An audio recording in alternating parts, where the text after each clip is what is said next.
that there is a lot that's going on. So it is true that a lot is already going on. There are many projects, many interventions.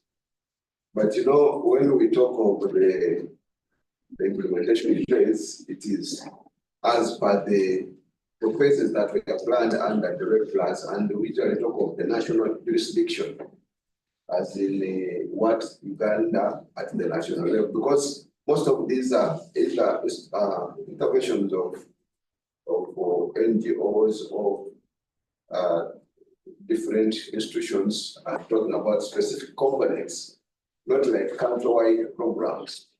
So it is true a lot is going on, and much as we are getting to implementation, we are already implementing.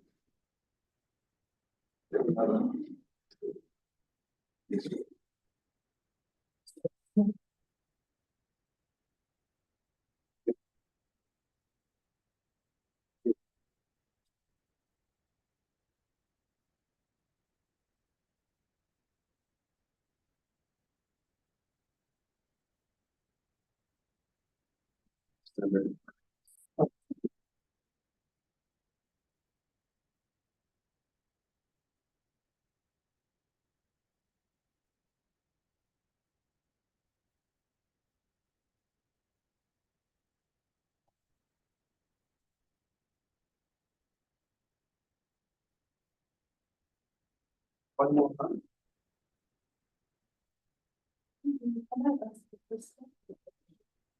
Yes. About the non-REDD plus projects and REDD plus projects, I am not getting the difference.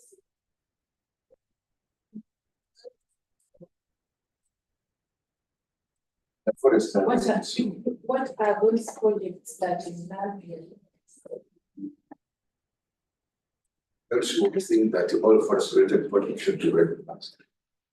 So how do we differentiate between the two?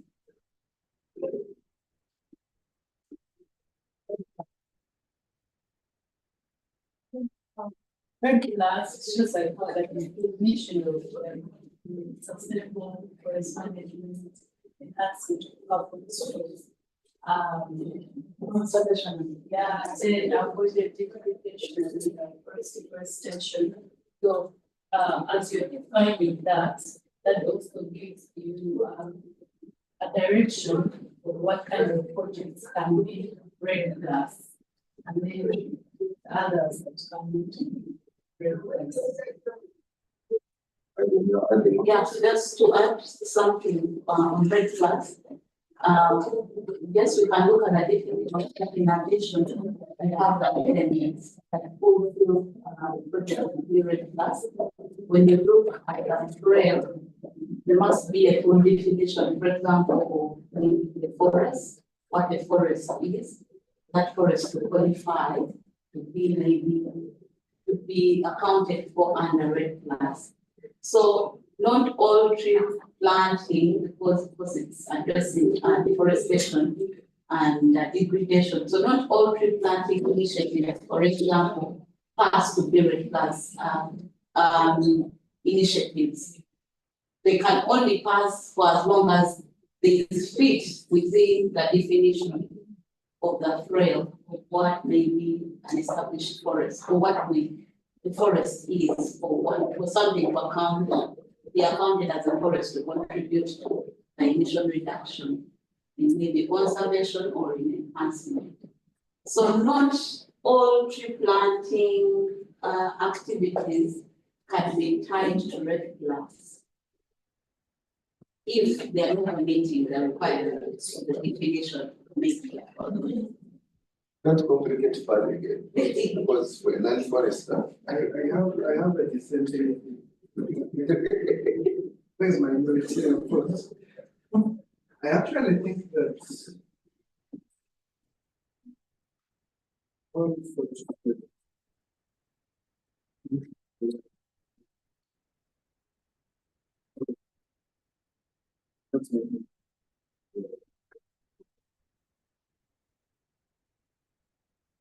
I disagree, there is a definition. For me, I would go to the REDD Plus strategy and action plan and look at the strategic interventions there. Because nowadays the forest component, but we have these other aspects that are not necessarily what Forestry. planting of forest. No, we're speaking in regard to forestry, with the other interventions, but we are looking at forestry as forestry in REDD Plus. I disagree with Patrick, because there is a definition that was put out that defines what an initiative forest, okay, afforestation or forestry initiative that is accounted for under REDD Plus. It must be either 1 hectare or, I mean, something like that. It's at some height and at some depth. You see, REDD Plus is about reducing emissions. Plus, sustainable something. So I think that all initiatives that are geared towards that direction. So even if the intervention does not define the forest as long as it is contributing to reducing emissions. Yes. Yes, and that's why REDD Plus, when you look at the strategy, it goes beyond just forest. It goes to sustainable, climate smart agriculture, it goes to so many other things. But you're looking at this strategy that contribute towards reducing emissions. So now I think whatever efforts we're putting in place, whether it's trees on the sample based, that's a contribution. So there is nothing like non-red, because the question was what is red and what is non-red. Everything is red. No. I disagree with him, it's okay, that is it. That's under in the strategies. In the strategies, there is somewhere where I read that if project came in. And one of the things if I did is to give trees to people to plant so that they can reduce the pressure making the natural forest. So that in that 45 period, it's indeed under REDD Plus.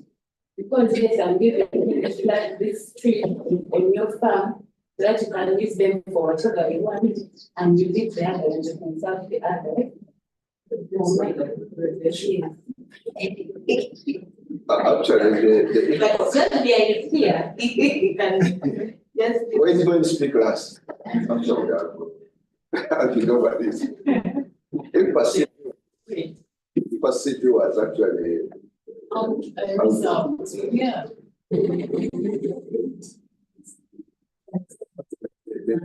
The project preparation was based on the efforts under REDD Plus. Actually, this preparation was supported by the REDD Plus fund. So the intervention there is to REDD Plus implementation.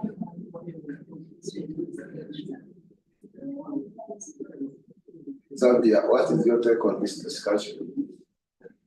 I don't want to have the last word. Chair, if you don't mind, because it is controversial. So there are many sides to how to understand this matter. When we were preparing the strategy, I was with him. I wanted carpet. The whole country is eligible for REDD. To me, that was my prayer, that was my dream still. However, I was not the one who took all the decisions. So we put targets, and the targets are not 100% targets for the country. We listed activities, and the activities are not all the activities I would have wanted to see address all the drivers of REDD Plus. And so when we go into the business of transacting, if we were to get results for REDD Plus, would we be paid for the other stuff that is already going on, or would subtract it?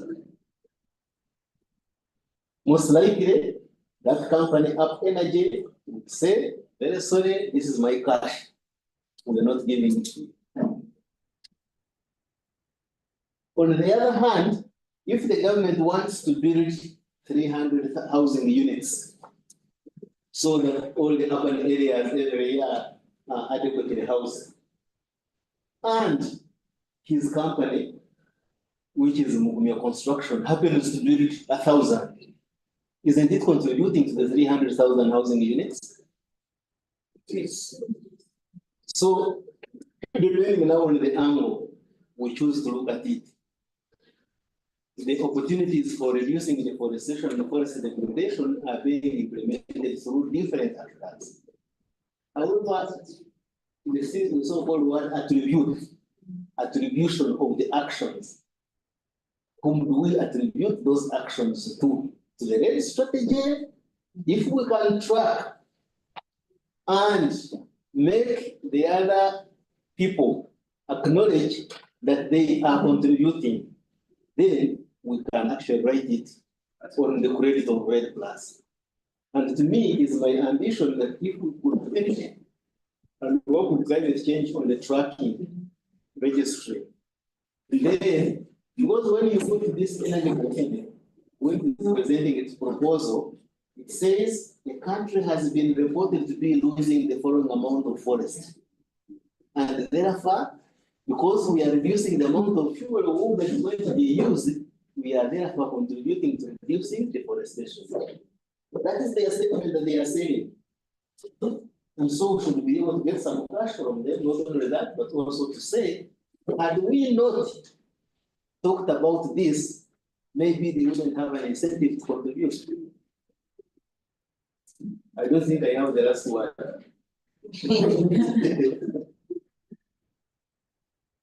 The discussion can continue.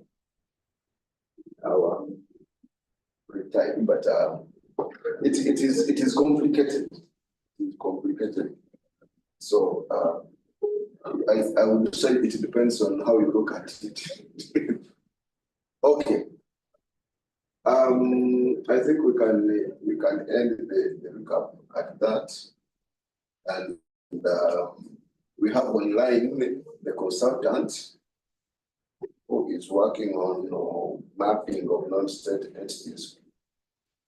Non-state entities. This is one of the deliverables under support from UNEP. Anthony, can you hear us?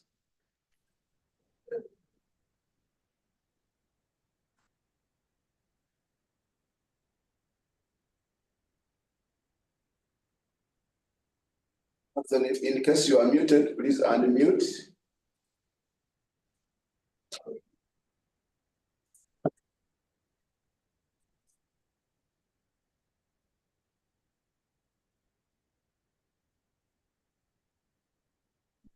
But we are not hearing you, unfortunately.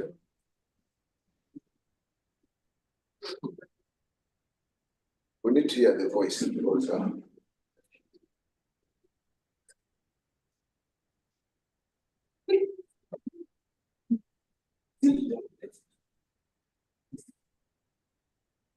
no, the mute is for global biodiversity.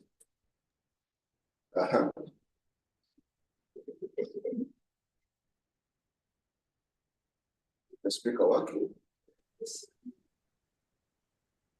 Good morning, Anthony. Anthony or Anthony.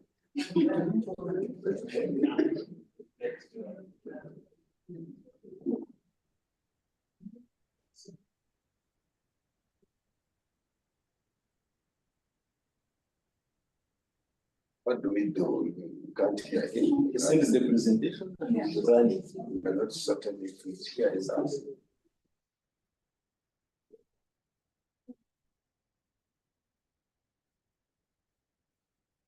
You're saying that he sends the presentation and we run it. We present it ourselves. So someone should give him the call.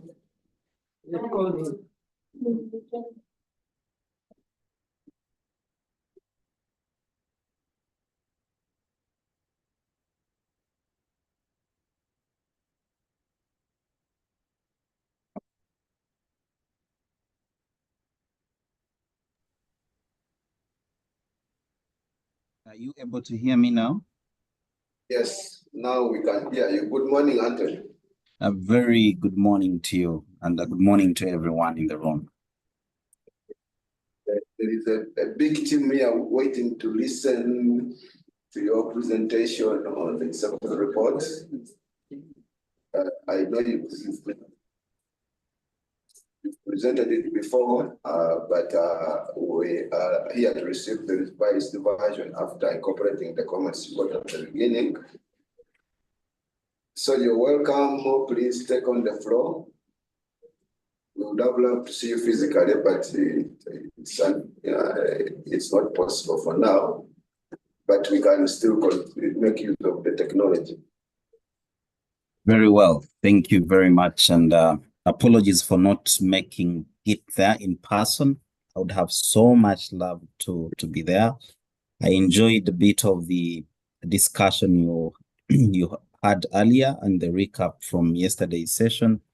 I would have loved to be there in person, but nevertheless, let's harness the technology and be able to share and engage.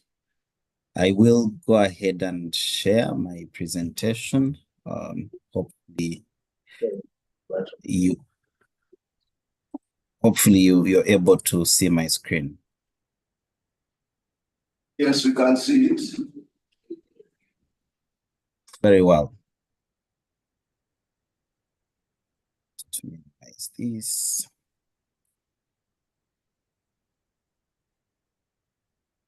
Okay. Once again, thank you very much for allowing me to come to you via this technology. Allow me share this presentation. Of course, it's an inception report, so any feedback, any additions or comments could help us achieve a better document, a better output at the end of the day.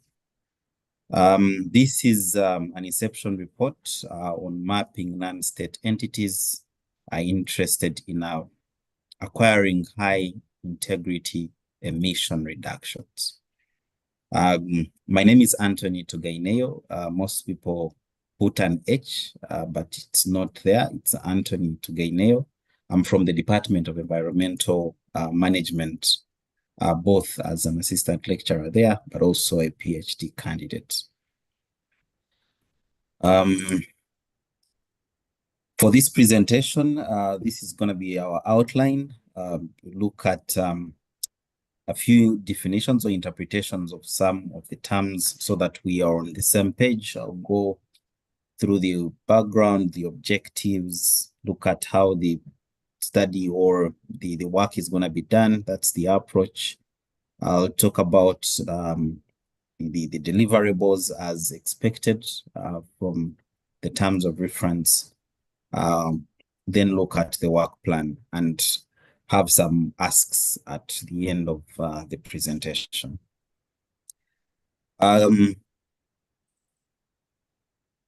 REDD Plus should be a common acronym to most of you, seeing from those that are in the room, but to ensure that we are all together, it takes on the 5 activities: the reducing emissions from deforestation, forest degradation, and this is mainly in developing countries. And of course, the plus looks at forest conservation, sustainable management, and enhancement of forest carbon stocks. I'm sure this is really a cup of tea, especially to the senior Xavier, whom I saw in the room.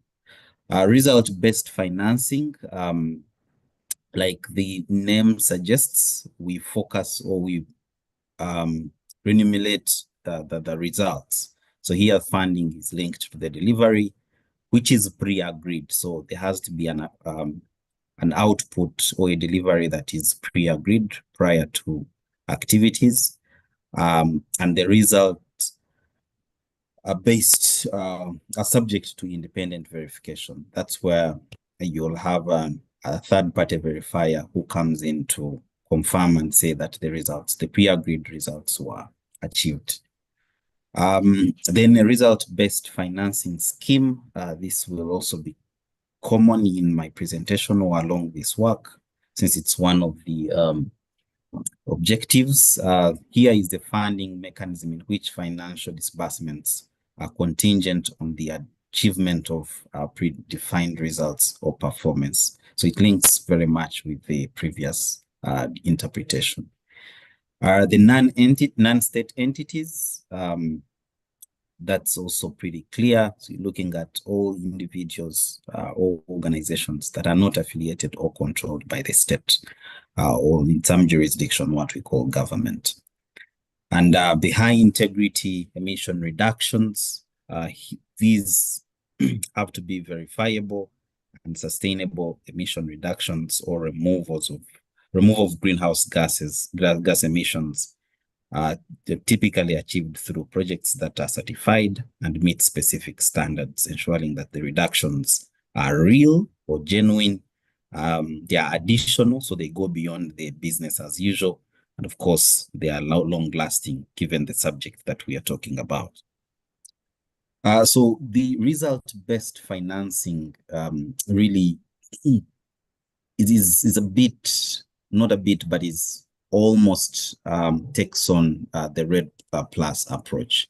So that's why I start this presentation by reminding us that the REDD plus is really anchored on the Warsaw framework for the REDD plus, which was agreed upon at COP19. I'm sure most of us know these things. Of course, the framework, the Warsaw framework, prescribes the criteria for developing countries to reduce emissions and enhance forest carbon stocks. So that's how REDD plus became result-based. Like we interpreted result-based. So the funding is given upon achieving the pre-agreed targets.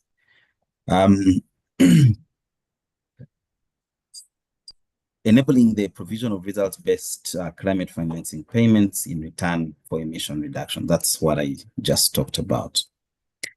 Of course, it takes on the 5 activities, so it can be any or more than the 5, one of the 5 activities. So you could be reducing emissions from deforestation, or forest degradation, or the activities under plus, like we saw. And we are aware, all of us, given that we are into this, we are the Secretariat, Uganda is actively positioning itself to actually access these payments. And it has fulfilled the 4 most important prerequisites to enable it to be eligible to benefit from the result-based financing for REDD plus.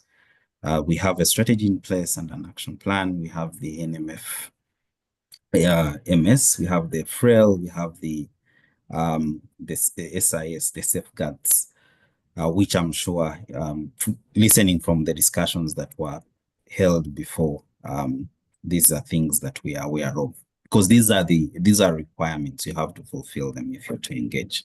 So why do we have to do this study? We are aware that involving stakeholders, especially the non-state entities, is very crucial if we are to succeed in this front of REDD plus, given the fact that funding from government or other players might not be sufficient. So that's why we need the non-state entities. And of course, they play a pivotal role in mobilizing resources, playing as intermediaries, implementing conservation initiatives. As we may be aware, looking around the country, most of these initiatives are actually implemented by the private sector or the non-state entities, okay? And also driving innovations. You realize that most of the innovations coming up are really initiated or driven by the non-state entities. So it's the reason why we need to harness and bring them on board so that we can benefit from result-based financing.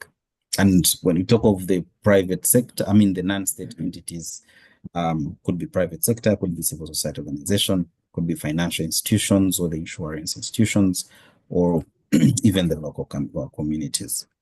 And as a way of preparing ourselves, there's a draft document, a strategy that is positioning Uganda to access the result-based payments. Of course, looking at the document that we currently have, as a secretariat or as a team, even me that has looked through the document, there are pretty number of gaps within this strategy and roadmap that we clearly need to fill if we are to position the country to access the result-based financing. So this is why we have to do this study, which will sort of be have a background paper or document that will inform the updating of the strategy and roadmap. So the objectives as they were stipulated in the TUR document, but overall, we want to document the land-state entities that are involved in the production and sale of REDD Plus credits and the associated result-based financing schemes. So we have to profile the non-state entities that are involved and interested, document the existing schemes, of course, building on the national result-based financing strategy and roadmap existing. At least it captures a number of these schemes, and having an update on what was captured, or even updating those in terms of their scope and what the activities they engaged in, can inform those that would want and those that are interested in participating in result-based financing. Then, of course, look at the challenges that these entities are facing. Then from that, propose approaches or recommendations for enabling or enhancing the engagement and mobilization of these non-state entities. And key for me from this assignment really is to have an updated strategy and roadmap for result-based financing. Well, I kept on providing the interpretation or my understanding of these terms of reference, but really to put flesh to them. Of course, the first objective from my understanding is that it requires characterizing the non-state entities that are involved, but also in those that are interested. So they might not yet be involved, but are interested in REDD Plus credits and other result-based schemes. So here we shall categorize these or characterize these entities. Like I mentioned, I have a category of some of these entities in case any of them is missing. And now is the time to have this updated. But this is some of the categories that I have put across. Then the second objective, of course, looks at conducting an inventory of the result-based financing schemes. Again, later on, I'll describe how this is intended to be done. Okay, the third objective, which looks at the challenges. So here we'll gather systematically, not just, systematically gather information and literature on the challenges encountered by the non-state entities accessing result-based financing. And here we shall not be limited to specific challenges. We shall be open to all categories of challenges, including, of course, not limited to the socio-economic, cultural, political, ideological, technical, across the policy regulatory challenges that these non-state entities are experiencing or would experience if they are to benefit or participate in result-based financing. Then from that, the challenges that will be generated, we shall work on generating recommendations, of course, aimed at enhancing both the accessibility and effective implementation of result-based financing. So accessing this financing is one thing, but also its implementation is the other. So the recommendation will look at the two stages of engagement in the result-based financing. So here we shall propose actions. Of course, the strategy is gotta be context specific, with an aim of enhancing accessibility and effective implementation of the schemes. Then based on like I said, the first four objectives are supposed to generate background information, or what some people call the background paper for the strategy. So we shall strategically enhance the existing roadmap, strategy and roadmap, given that the terms of reference was speaking to a roadmap. Of course, from our previous engagement, we agreed that we look at both the strategy and roadmap for the result-based financing and integrate the findings from the four objectives so that we can enhance access to the result-based financing. I'll later on talk about how this will be done and also give you a frame of how it will look like, of course, open to your additions or comments such that we understand one another and make sure that we produce good outputs. In terms of our approach for profiling the non-state entities, my interest really is to appreciate the criteria that will be used. Once we have that well understood from both sides, then we should be able to do good justice to this objective. So here we shall, for each of the non-state entities that we enlist, and I've already started the enlisting and profiling, but we shall look at the general information in terms of where these operate from, what type of entity it is. Like I mentioned, there are a number of the different categories of non-state entities, whether it's the projects that it is implementing, and then also provide contact information. Of course, since we are also talking about those that are interested in result-based financing. Then areas of engagement, is that entity a carbon credit generator? So is it involved in reducing emissions? Is it into buying or financing? Is it providing technical support? Is it an intermediary or what some people call brokers, or is it on policy advocacy? Of course, all these contribute to accessing result-based financing. Then the scale of operation, what is its bigger or the strategic goal in terms of what scale is it looking at to mobilize the credits, the type of engagement, is it engaging in voluntary or compliance in markets, and what sector is it operating? I hope we are all aware that we're not limited to the AFOLU emission credits. It could be from energy, it could be from waste management. Then the REDD Plus, if it's along the REDD Plus, what activity are they implementing, or if they're implementing more than one activities of the 5 REDD Plus.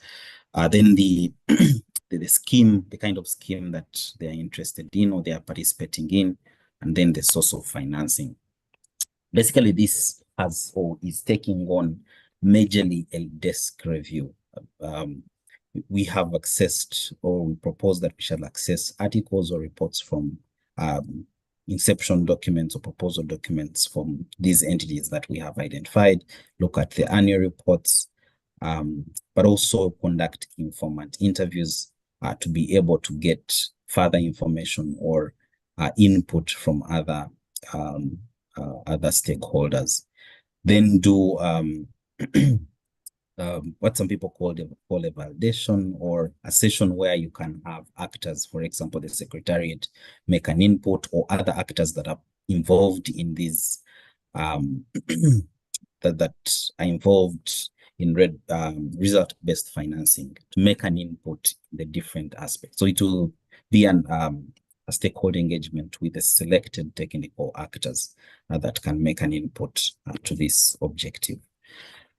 For the inventory on result-based financing schemes, so similarly, the interest is to have an exhaustive criteria for the inventory, because if we miss anything on the criteria, then that affects on the quality of the document we shall produce. Again, For all these schemes, we look at their general information in terms of what's the name of the scheme, what is the implementing agency, what kind of funding, all those. Then what are its performance indicators, given that it's a result-based financing. The activities they're engaged in, if it's along REDD+, the incentive structure, what kind of incentive or payment does it use, what type of carbon market it's engaged in, and all that, like it's enlisted under the criteria. Again, we believe that this is heavily a desk review objective. We have started on this, and I must say that we getting some information. Of course, that will be validated and supplemented from key informant interviews, and of course, a review or validation workshop will be done such that we have a review of what is existing or what I will have put together, and then have input such that we have a better document at the end of the day. Similarly, for the challenges and recommendations, like I mentioned, taking on, I'll be keen to make sure that I capture the challenges along the different categories, and also when making recommendations, make sure that I am keen on the operational, or if they are regulatory, or policy recommendation, or if it's within the structuring that we have. For the updating the strategy and roadmap, like we may all be aware, for the strategy, we have to be keenly clear on the strategic objectives that will be driving the strategy, what strategies should be put in place. The two could be linked very closely, and what are the actions for each of the objectives, for each of the strategies that we are proposing. Of course, I expect this to be a very iterative process that will be heavily co-created with engagements from especially the Secretariat and the other technical actors, possibly from the ministry, such that we agree on the activities that are achievable, who the actors will be to implement these activities, and then the outputs, and then have indicators and time frame. Now, some of these, most of these will be, especially for the strategies, the activities will mostly constitute the strategy, and then carry them to the roadmap, so that we put the responsible actors and outputs and indicators and the time frame. Of course, we shall look at the detailed or more elaborate structure for this document. As provided for in the document, in the TOR document, it's expected that we have an inception report that we both agree upon on both sides, both the client and me, the consultant. Then I have a report detailing the non-state entities, the schemes, and then the challenges and recommendations. So that will be, like I mentioned, that will provide a background to the strategy and roadmap, which should be updated. Now, initially this work was proposed to last 20 days, spread within a maximum of 2 months, yes, if I'm not mistaken. But given the review that I have done and gaps identified in the strategy document that was shared, it would be good that we extend, of course, I must mention that it will have a cost implication, extend this work such that justice is done to the document, especially the strategy and roadmap. But that, of course, can be a discussion for another day or after this presentation.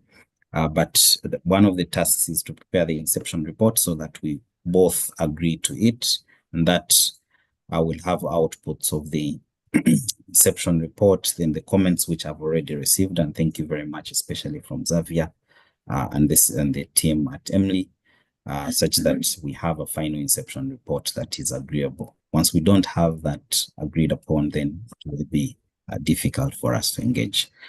Then conduct the desk review and informant interviews.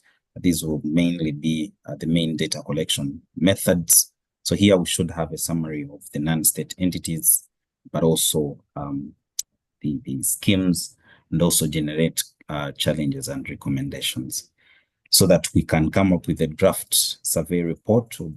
I would have actually called it a background paper to the strategy. So, but it was called a survey report, which will be in draft, submitted, and expecting comments, but also along the way constitute consultative or review meetings that I was talking about, so that we have comments on this draft document, but also have an updated strategy and roadmap. Again, have a draft document that can be reviewed and comments raised, which will be integrated before we come for the validation workshop, so that we all own this document or own whatever we shall have agreed upon to capture, and then do a final reporting. As a way of, having a common understanding, this is the structure of the survey report that will have a detailed background that looks at the 4 subtopics, or then have an approach that will be employed in this study, and then have findings on each of the objectives. And of course, the last 2 are given in case given that it's heavily a desk review, shall have a reference list so that we can guide our readers. For the strategy, I know my senior Xavier is very interested in this, and maybe most of us. This is how we propose. Let's have an introduction that will cover the background, the status, purpose of the strategy and roadmap, the process that we shall detail, the process that we shall go through to generate the strategy and roadmap, but also the guiding principles that informed the development process. And then the vision, mission, and goal of the strategy, and then objectives for the roadmap. And then, of course, as expected, have the policy and institutional framework, both at national and international level. Then key to it are the strategies for enhancing the result-based payments. So this looks at strategies applicable to public sources, the sources of funding from public, private, bilateral, collateral, and alternative sources of funding. So we shall have strategies for achieving all these. Then have the implementation and coordination mechanism. Like I mentioned, this will require a lot of interaction with the Secretariat, such that we put the due implementing agencies or actors in this strategy. Then the monitoring and evaluation arrangements, then the risk management strategies. And then for the roadmap, we carry all the strategies that have been identified in this document, and then have actions under each strategy or activities that have to be done, align them with the responsible actors, prescribe the output that is expected, and also have the units of measure, the performance indicators. And then finally, align that to the time frame when each of the activities has to be done. Like we can all see that this will really require very much interaction and close engagement between I and the Secretariat, or some people from the ministry, so that this document is not one of those that goes on the shelves. It's actually implementable. Yes, I'll keep it at that. The draft or the existing strategy and roadmap was shared, but I must, for those that have looked at it, looking at the kind of structure that we're proposing the strategy to take, it's deficient on many of the sections, that, unless, of course, I have it wrong, if the Secretariat deems the structure that the previous, of course, it wouldn't have required an update. I shouldn't mention that. Shouldn't have required an update if all was well. So, members, I think the task, especially on the strategy and roadmap, was underestimated, given the time frame and the kind of resources that were allocated to it. Was really an underestimate, given the kind of work that has to be done. So that's why I'm asking, of course, for the extra days that, of course, align with the extra resources, of course, that we can discuss later. But we need to give it the due time, attention, and consultation if we are to have a document that we shall run with as we look forward to accessing the result-based financing. Members, thank you very much for your audience. I now pause it here and return it to you, Chair. Thank you. Thank you, Antoinette. I think it deserves a clap.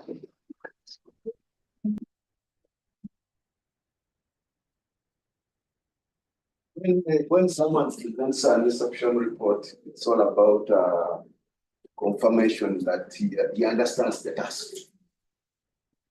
So we need to hear your voice on this. Xavier, I'm told you might comments. I don't know whether anything addressed already, or we are receiving more comments and then they will be addressed at the same time.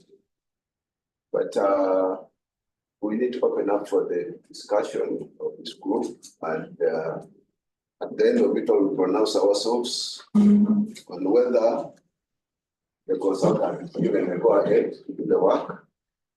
And I take note of the issue of time, that more time is needed and so more resources. Although the consultant keeps saying for another discussion, we shall discuss it further with other people. Okay. I want to clarify. When we are talking about that special entity, we are referring organized institutions and organizations that not scientific control or affiliated government. Or we also looking at individuals that we want to transact.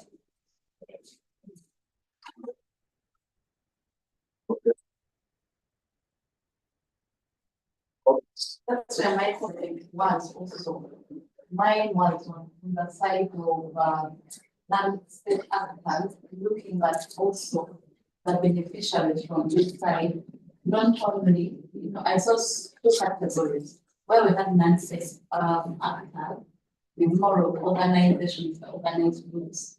But my thinking was the beneficiaries also at that level. Before we proceed to analyzing them on the second slide that they gave us, in the first slide, they need to be pronounced because they are the recipients. At that point, when they are not considered in the first category, it does not, the gap is not fully closed. That was my kind of thing. And then we'll respond. I think he's taking note. Yes. Yeah. My question is on the methodology for. You know that you talked of literature review, you also informal interviews. It could walk me through. Like, my question is, where is exactly the starting point? It's literature review. It's employing a particular methodology to do that. How is it going to do this literature review? Like, where is exactly the starting point? Chair Nathan, you will help me capture the questions because I can hardly pick clearly what they are asking. If you'll be kind. Get me the microphone. I've taken note of what has been shared already. Because some people are far from the speaker, so that's why you are hardly hearing. But I'm taking notes, so we'll be addressing one by one. Thank you. Yes.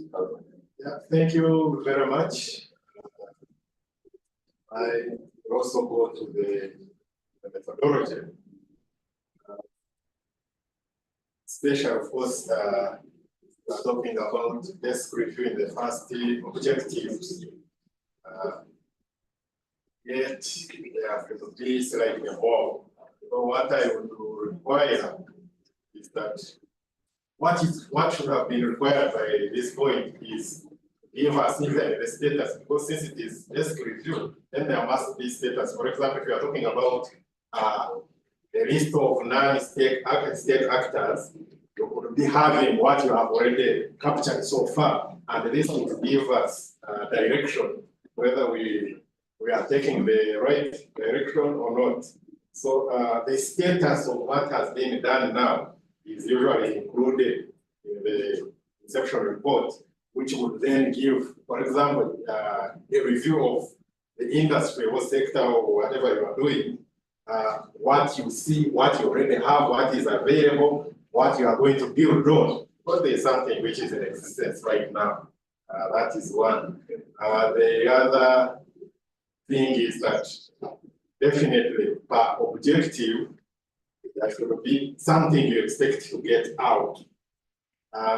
When you are profiling, definitely you want to come up with a list. This is a list with these categories and so on. And these are the things which we would expect. So per objective, the right approach will definitely be like having where you expect the inputs. This is where we get this and the other. This is the process, the methodology as referred to by the previous comment. And then this is what I expect to get out. And then it will come out, you will find that objective, there is something specific or a section which will be populated by objective, and that will show us even the report how the structure will be. And then, of course, there was something about the structure, of the report that I expect to come out. Thank you very much. Okay. Yes, So, to add my comment, much as this is an inception, this review development including the actor analysis of the actors. But I was looking at some key players, and I don't know how we're going to categorize them. But we have culture institutions, those are very key players. We have religious institutions, these are people that mobilize and bring people together. It's where CSOs may, the CSOs may come in, but may come in after these people have played such a fundamental coordination role. So I don't know whether they come in as actors, the way is something we need to look at, or they come in as a beneficiary. Okay, any other? I think we can take on this for now.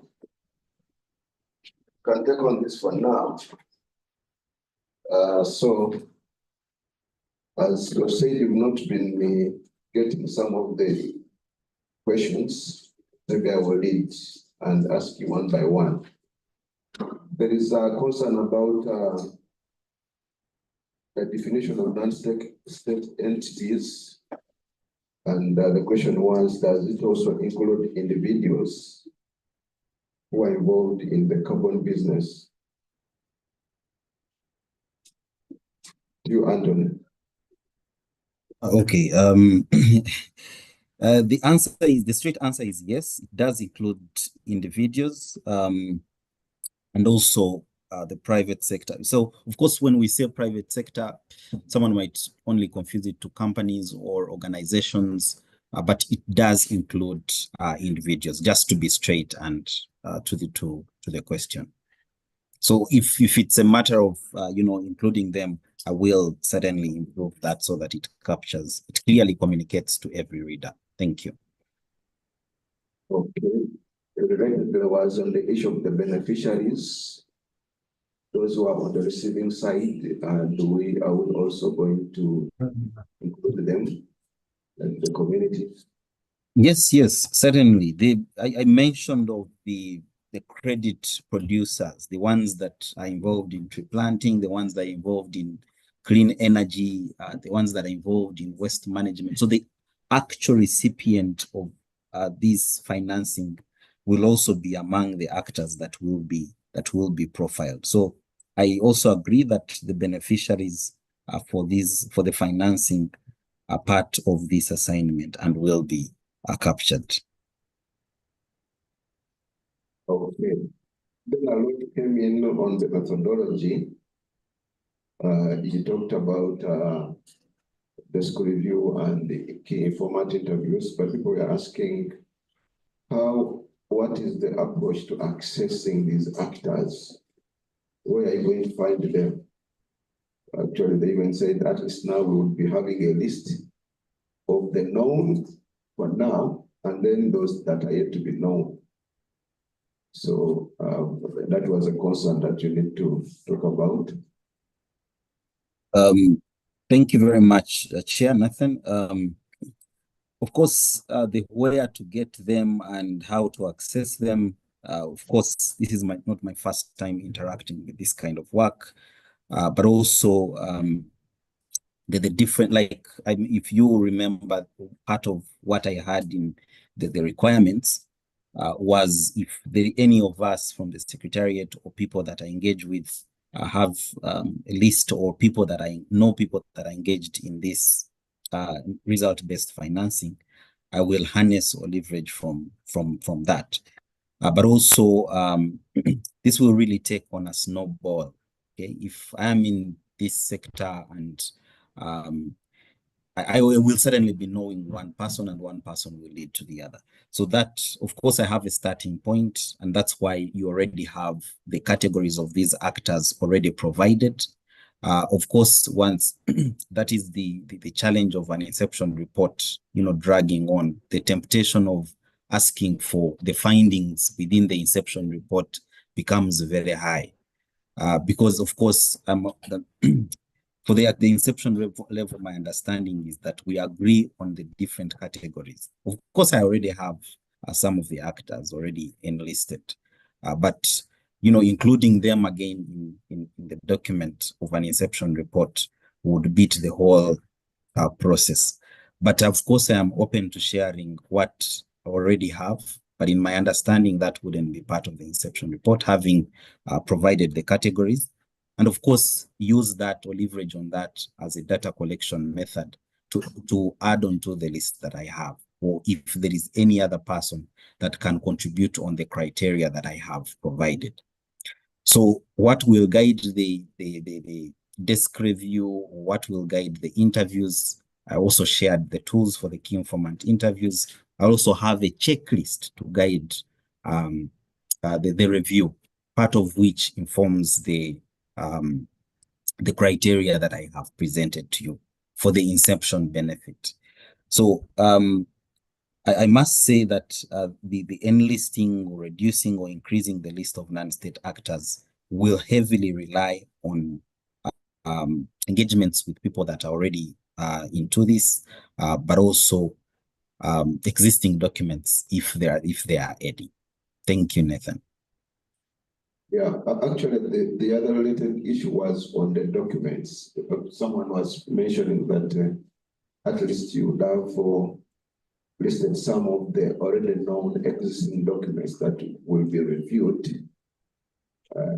Such that there is a clear understanding that you know where to find what you need.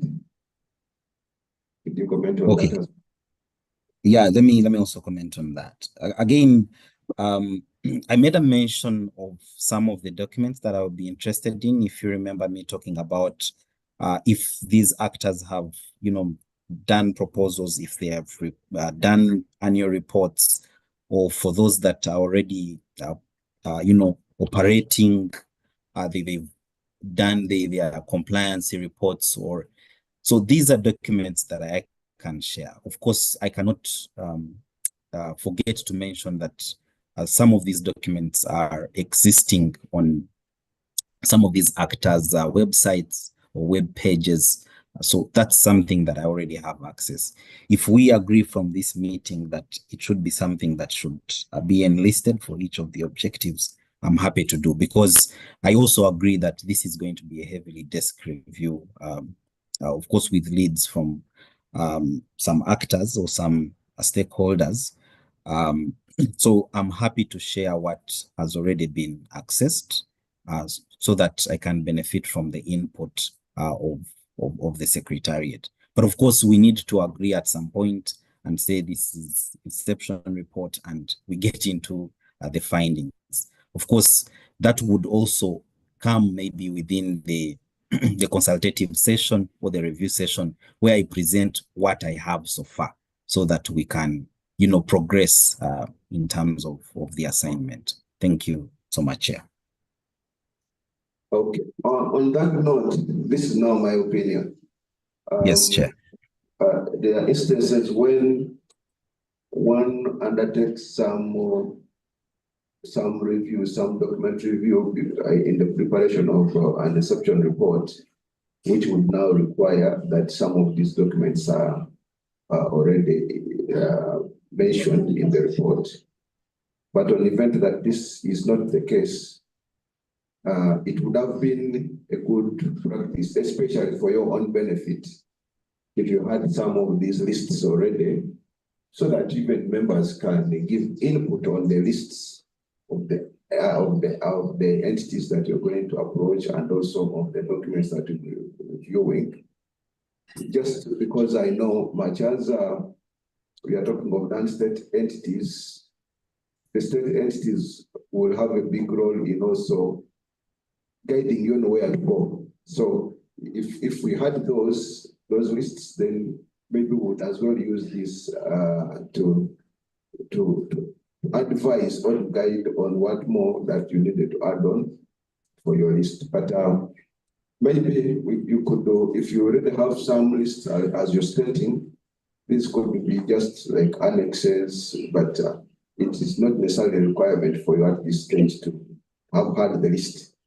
But if you had one, that would really be good for you to build on, basing on the input that you would get from the stakeholders that are listening to you. I agree, Chair. Yeah. The other was on other key players, like the cultural institutions, religious institutions. Somebody was saying that these are key entities that I think we are missed out. I think I did the cultural, but I saw the religious institutions. Yeah, religious are in. I appreciate the input. Of course, I'll also include, I'll be keen on the culture organizations as well, but at least the religious organized institutions are captured. I had that in mind. Thank you. Okay. Is there anything I missed out? Xavier has a hand here. Thank you, Anthony. And I have already shared my comments, which I find addressed. I wanted the chair to know it. I only wanted to highlight 2 points which are like a dilemma to our consultant. The first point is when we refer to REDD+, there are 2 words slightly before which have been lost in literature. And when we were negotiating, developed countries were interested in our policies being changed to preserve the forests for carbon and biological diversity. Developing countries like Uganda were interested in the positive incentives. So usually, those are the two words which precede all the other words of REDD. So it is about policy approaches and positive incentives for the other 5 activities. Please don't miss it. Article 5.2 of the Paris Agreements, that's how it relates to it. And even what you are helping us with is to locate those positive incentives for us, having acknowledged that the country has handled the positive approaches. It's a challenge to you, of course, but then it builds the second challenge, the chair, is that when he's helping us to upgrade our roadmap, that roadmap is a red state, is a state dominated roadmap. And yet, the data he's collecting is for non-state actors. So again, it is not part of the terms of reference, but it is a philosophical challenge that we will need to help you to help us navigate through. In practical terms, you will not miss the issues affecting state actors in accessing positive incentives, some of which are results-based, in order for you to be able to help us to update our roadmap, because it will not depend only on the challenges and issues associated with non-state actors. Again, it is a challenge, it is not an addition to the terms of reference. I don't intend to change that, but I wanted you to be conscious of it. Chair, thanks. Okay. Any questions on what Xavier just said? Of course, his first submission is taken, and thank you for the guidance, Senior Xavier. The second one, like you mentioned, even when it was not in the terms of reference, we are all building for Uganda. So and that's why I was flexible to allow me use this word, overhaul the current strategy, so that we have a better document as a country.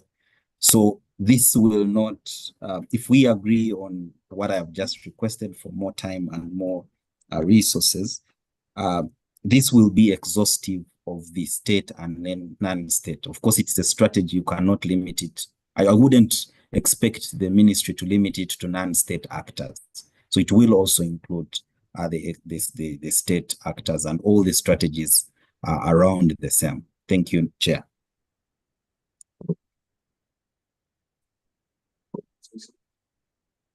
Okay. I think this is all that we are getting from this team. Like I've already mentioned, we had this earlier, and the comments came in earlier. We need to pronounce ourselves.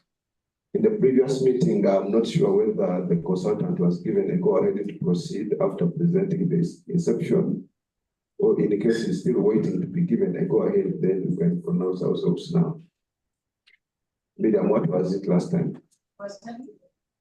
He was not given a go-ahead.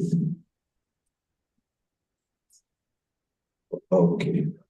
But largely, we have big outstanding issues on the inception. Hello. Yes, yes. Hello, Chair. Yes, Anthony. That's Robert. It's Robert. Okay, Robert. Yes, Robert.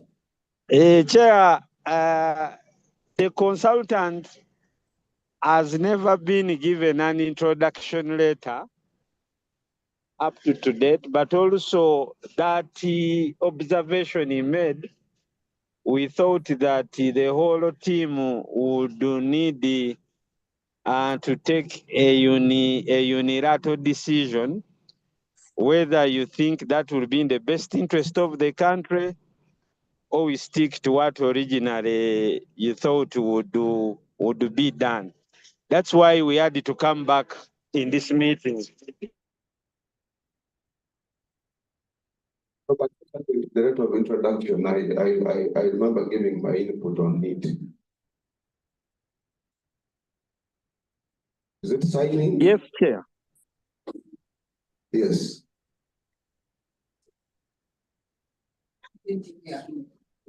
Robert, you didn't hear what I said. I remember we worked on that letter of introduction. And Yes. that time I pushed it to Bob for the signing, and it was now between you and Bob. What happened? Chair, the letter is not yet signed. Maybe that can be among the quick actions from this meeting here. Okay, but the end is ready. That's one. Now, what about the extension? He has talked about the extension that has cost implications.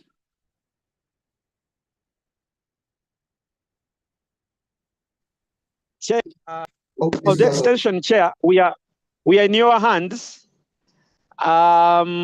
If the team sees that it is worth it, the additional time, and we get your green light, we can always write to UNEP for a request for reallocations.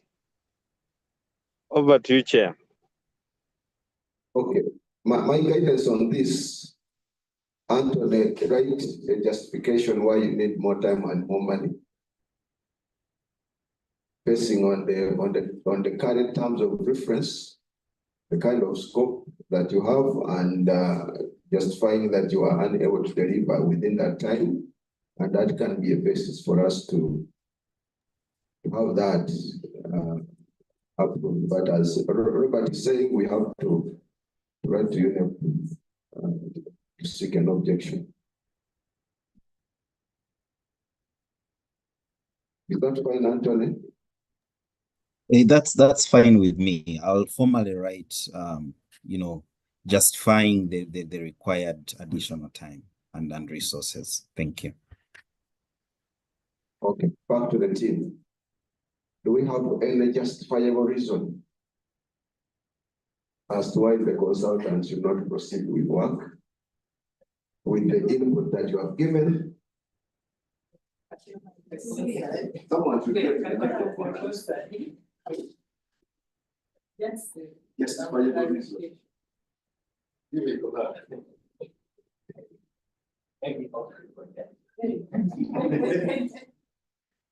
ask for an extension of the right before you even decide to the contract of the timing, then you have to speak to extension.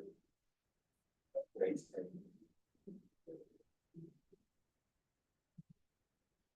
You are saying off record, but I think you've heard. It is a healthy discussion, by the way. We shouldn't hide about it.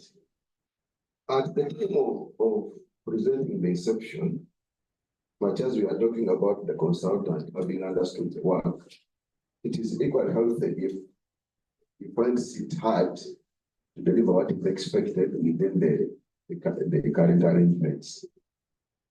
I find in this, it would mean that that the consultant could specify what is able to deliver within the current time and resources, but also if it comes out clearly that what would really be the best for us cannot be delivered within the current framework, then it is equally in order for one to ask for an extension. And I think that is why we are asking for the justification. Yeah, but what we need from this team now is to say either proceed, address the comments, and proceed with what? Or you first address the comments, you share, we approve, then you proceed. So that's what I want to hear from this team. Or you have not understood, go and redo. So, okay. For me, I want to think that introducing that section which says of the non-stake actors We have this category which totals 150. We have this category which totals 1,500 spread all over the country. Who need to, and I have this methodology. I want to interview all of them and come back and write the report. That would justify the extra work and the extra resources. By introducing that as part of the inception, it helps you to understand that this person knows what he's going to do and also has these people or these different entities who need to be approached. Because definitely, one of the emphasis is in the presentation is desk review. I want to believe that that is not true for this kind of assignment. You will need to talk to each one. You are coming up with a strategy, and you will need to say, this is what I picked from this. If you do a desk review, definitely, and of course, I think the presentation, without saying, emphasizing the word desk review, the presentation is very okay. On the basis of the presentation, we say somebody should go on. But definitely, if you emphasize desk review, then what you want to get out is not going to be best. So much on desk review, I believe. So when you are presenting, you can come up with a way of saying, these are the different stakeholders, these are state entities. While we are doing non-state, the state entities are there, and they will be made, all of them, without leaving out. If it is a minister of this, or this organization, or this authority, they will all have to be interacted with officially to come up with their concerns. So once you come up with that, so I want to suggest that you give a go ahead because you are running out of time, but also justification should come from the work, and this work will be based on our understanding of what we have so far, which points to the extra work. I don't know whether that is the. Thank you. To the best of my recollection, and Anthony will clarify, I had as if he said the biggest amount of work which is requiring more time is the strategy and roadmap. Is it? And that is contrary to the mapping that maybe wants more time to get more stakeholders to consult. And also, there was emphasis on desk review, but below I was seeing key informant interviews. Though he was not talking much about them, but this speak more to the other work that is going to be done. So what is important now is to say, okay, make these adjustments, include ABCD, share and proceed. Or this is not satisfactory. First add this. We'll review again and then proceed. Democracy now, because thank you. Me, I'm thinking, initially my question on the methodology is to what he's saying. For me, I find that methodology not sufficient. It's not comprehensive enough. Maybe because I haven't gone through the document itself that is submitted. Maybe has explained it much better in the document. But from his presentation, I find that methodology lacking. And therefore, I would be hesitant to tell him to proceed without a clear methodology. Because if the emphasis is on desk review, are you not even telling me how you're going to do the desk review? Because even desk reviews have their methodologies. How are you going to do it? Is it going to be a satisfactory method on how you're going to conduct a desk review? And that's why I was asking in the first place, even in the desk review, what is your starting point? What methodology are you going to employ? And then the interviews, honestly speaking, those are the kind of data that we want. Apart from identifying the stakeholders, which probably you might do through a desk review, but the other set of information surely is going to have visit and have discussions with this case, the key informant interviews. Then that goes again to his work plan. The kind of time he allocated to the AIIs, for me, I think if we could flash it again, I find it a bit insufficient. Unless it is projected that there are very few stakeholders that can be able to do this. So unless it is to comprehensively review this methodology, for me, I don't find it satisfactory that it should proceed. No, that is me.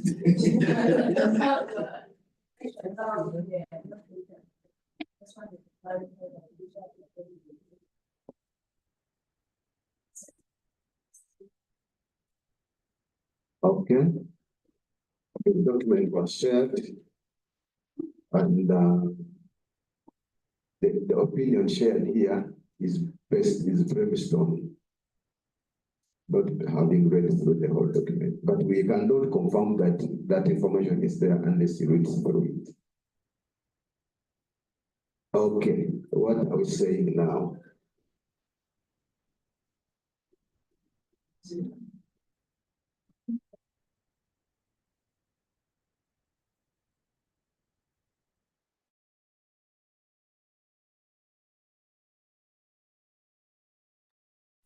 Even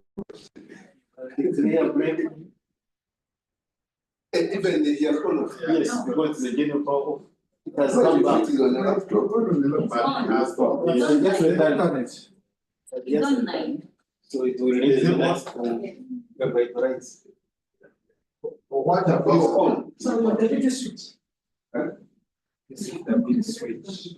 What about if we trust our bosses that they have understood the comments, the need, what is needed to be addressed, and then we say that the moment they are satisfied, once they have received, they give him a go ahead. Because it's going to address some of these will require to address. If they address them today and he submits and it is fresh in our boss's mind, the chairman and the technical team, they get the satisfaction that has been addressed and they give him a go ahead.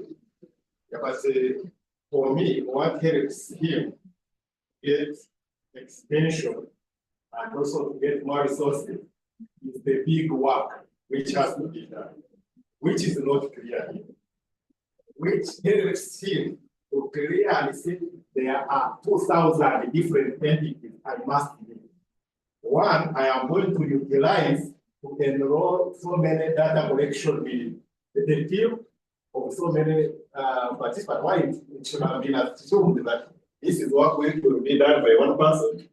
We justify that it cannot be done by one person. There is a need for this team, which is not provided for.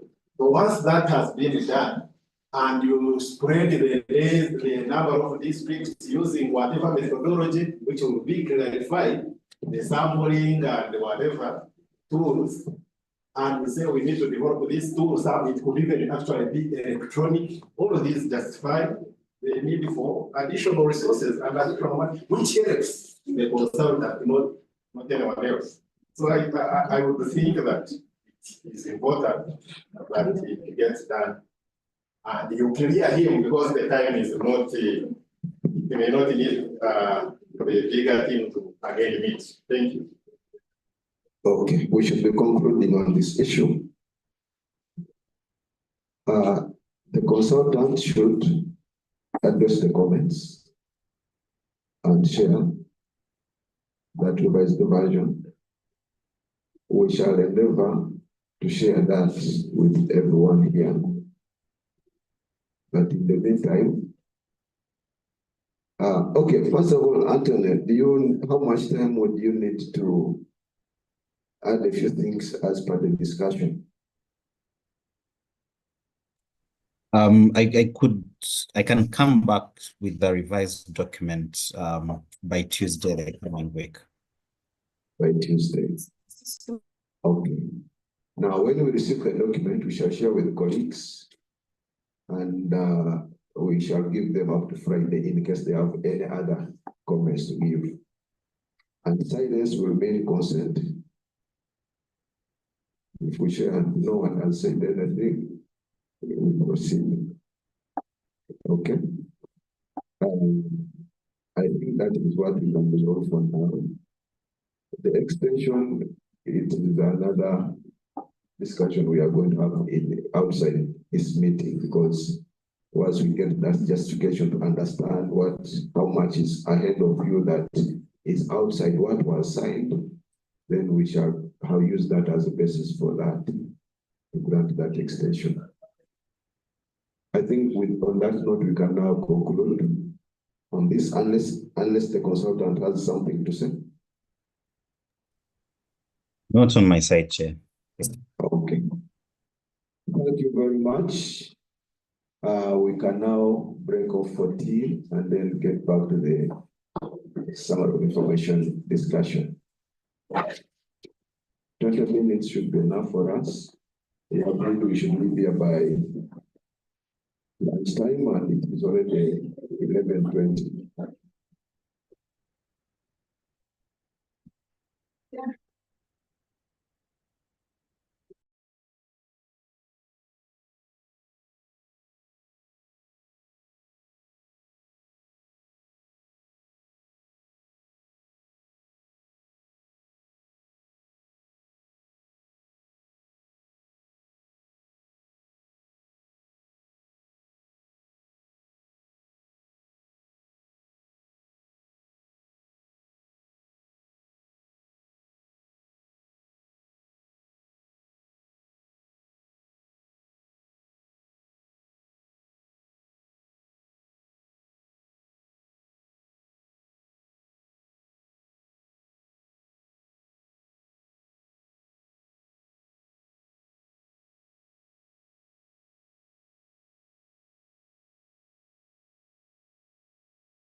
Members, I've been given permission to lead the discussion on the second draft of the second summary of the information on safeguards. And that is the document which was shared by the consultant a week ago. And I think the Secretariat for Emily shared this version yesterday, and it was a bigger version. So we removed the draft changes and reshared that same version so that now we can type in our own draft changes of our comments. I want to know anybody who has not received that copy on your computer. Has it reached? It reached, and you have seen it. The one which she shared this morning. Okay. Irene, you have it? Yes, the one she shared just this morning. Yes. You have it, come there, and you're welcome. Okay, so the approach we are proposing is like the way we did yesterday for the trees registration document. We shared it on the blackboard and then walked through slowly. So we are going to use that same approach, but I wanted to remind members of the motivation that is making us complete this work. So this one is called the second summary of information on safeguards. And yesterday, our team leader for Emily mentioned one paragraph, and I am going to read it again, which will give us that motivation. It is the decision number 9 of the 10th Conference of Parties of the United Nations Framework Convention. Of course, it makes you to look at the location is. So, mandated developing countries seeking to obtain and receive results-based payments. You recall the last presentation was on results payments. We will not get them in accordance with the decision 2/17, paragraph 64, to provide the most recent summary of information on how all of the safeguards referred to in decision 1/16, appendix 1, paragraph 2 of Cancun have been addressed and respected before they can receive results-based payments. Our colleague here was mentioning the budgets. So whatever budget we have for this, we will not get it until we have submitted this. So the first one was prepared by the ministry and submitted, I think 2020 or 2021 there. It doesn't get an assessment, you know, this is the country's opinion, it is received as is given. So this is now our second iteration in anticipation of the application that we are planning to take in. So the one we submitted in 2020, 2021 has enabled Uganda to make an application to GCF because there was a concept note. In that concept note, it had bullets, summary of information submitted. If you didn't tick it, you didn't submit the concept note, you couldn't submit it. So yesterday, Robert told us again, and this is the paragraph. So, and this is now the draft. And so you'll be motivated that the geographers, if they estimate the emission reductions achieved between 2018 and 2022, this will help us speak it.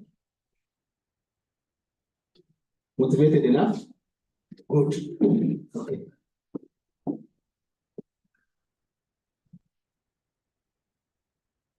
So this is the general outline.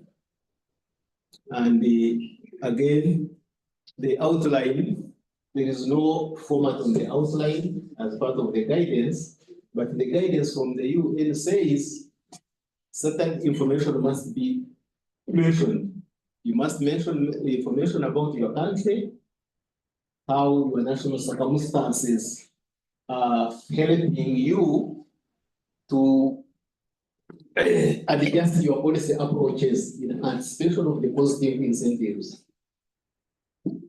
And so that is the minimum that they expect. The other minimum they expect is that they want you to list each of the 7 Cancun safeguards and then mention what circumstances are enabling you or hindering you from achieving the respect for them, as well as the promotion for them and addressing them. And so this second summary was prepared with that guidance in mind. And our contribution will be to support the ministry to improve this summary of information so that it can be submitted as soon as possible. Okay, so the sections are, as you can see, I will be moving as slowly as I can. And if you don't have your computer with you and the words are small, you tell me, I expand here a bit so that you can see them. So again, let me you absorb the sections. It has about 5 sections. It has a section on introduction. It has a section on the national context. It has a section on the national circumstances and approach. And it has a section on respecting the safeguards. Just a moment.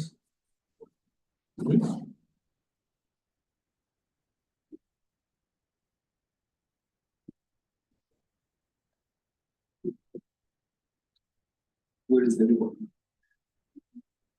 Here.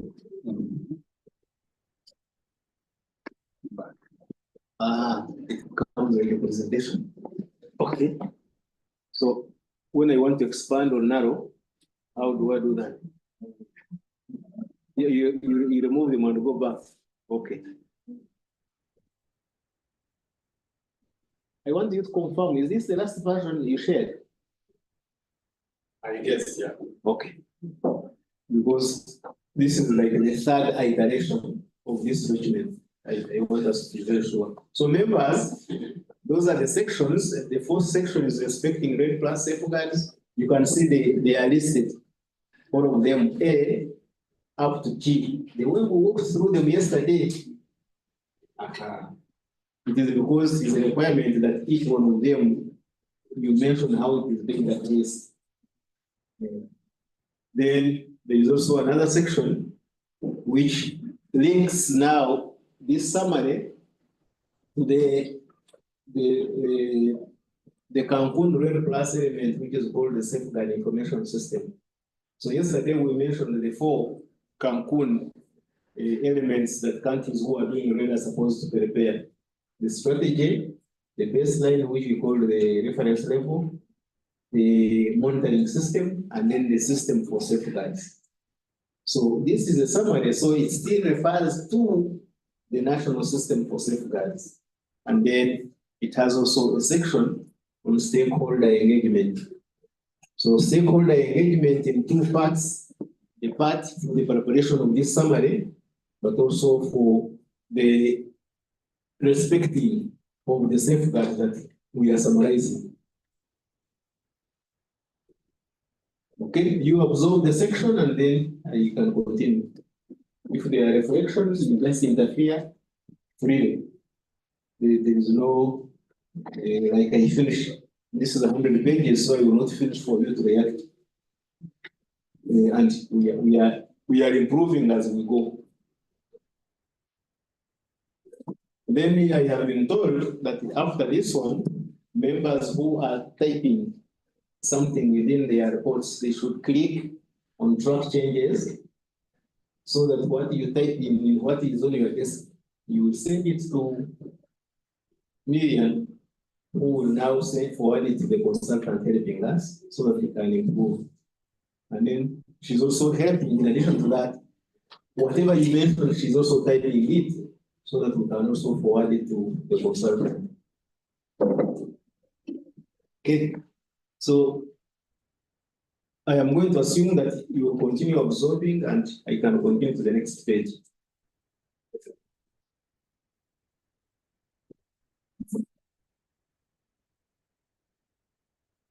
This is the page for acronyms. I help members who will not stay long on it, except where you are seeing us missing an acronym. We put CFR and we mention another word, but this is a list of the different acronyms that were used in the document. I am listening. UN REDD. Just a moment. So UN REDD is here. You wanted to see it? It's a national REDD program. Ah, okay. So the UN REDD, it is the United Nations collaborative program on issues related to the policy approaches and positive incentives for REDD Plus. So you will check on the website of the UN REDD and enter the actual word they call themselves. It's almost copyrighted. The UN REDD program is almost like a copyrighted wording. It is the UN REDD program and the World Bank's Forest Carbon Partnership Facility, which initiated the first funding for countries to do their other 4 elements.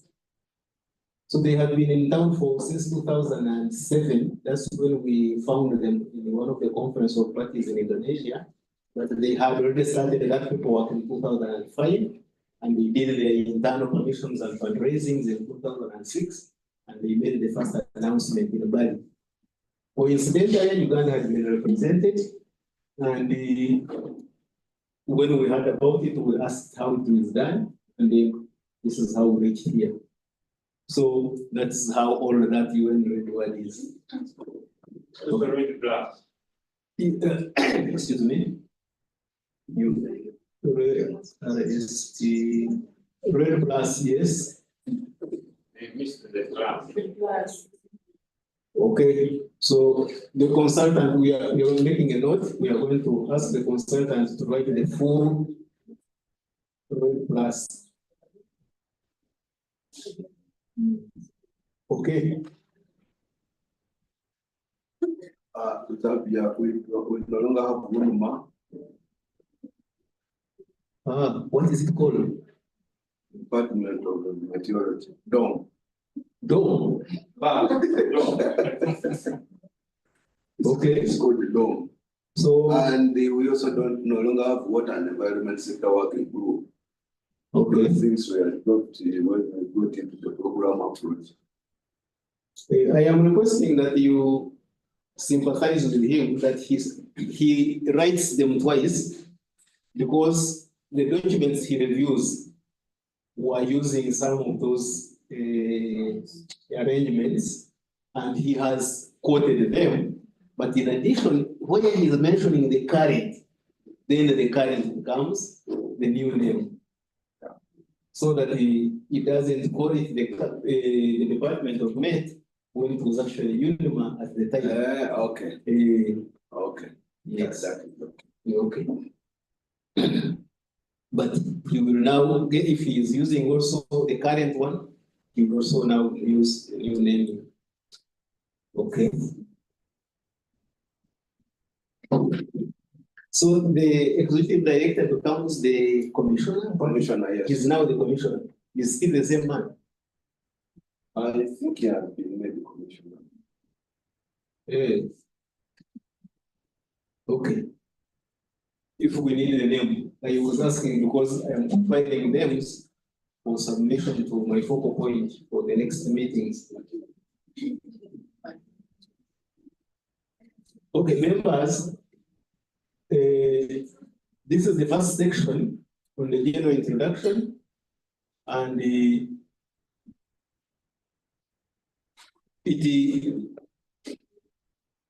I have two ways that you look at it, and those who are able to scroll also scroll the whole page.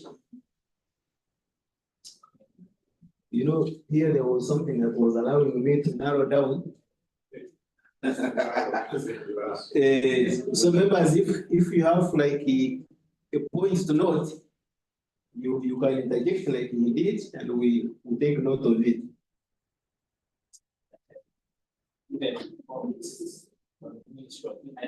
Yes. Minister of Energy and Mineral Development, he will, yes, we are taking note. We will correct that. Okay. Thank you.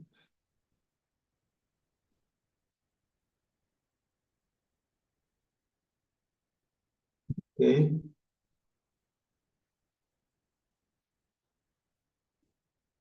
There is an important statement here.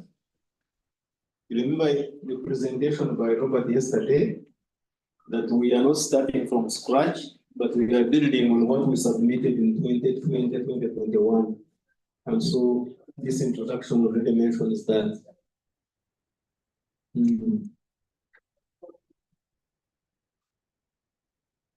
So this one is like a summary of how the SOI is structured.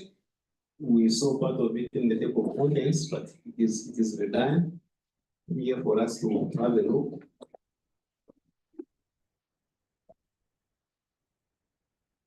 Okay. Again, I am pausing in case somebody notices something that needs to be adjusted. So not noticing something just now doesn't mean you will not notice it slightly later. When you notice it, and you can type it in that document for you, you type it in track changes, and then you forward it to Miriam. Please go ahead. We continue to mention that SOI. Don't we need It's there.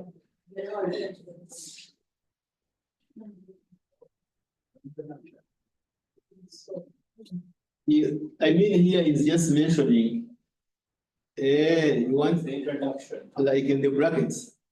The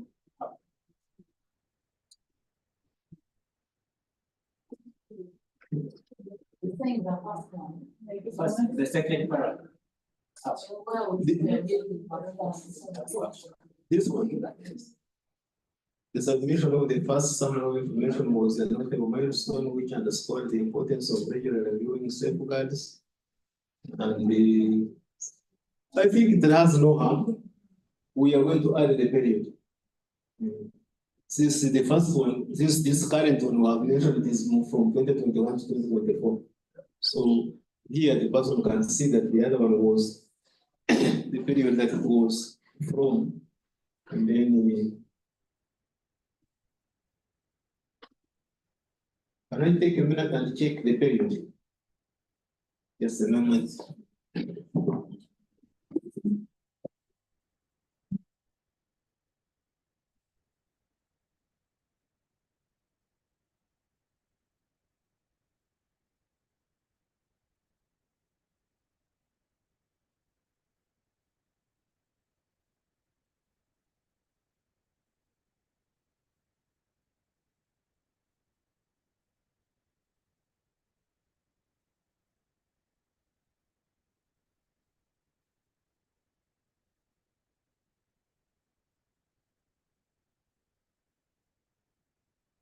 members can also check with me.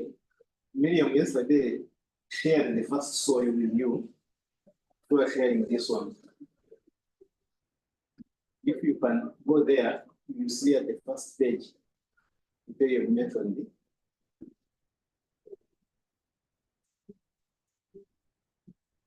Okay.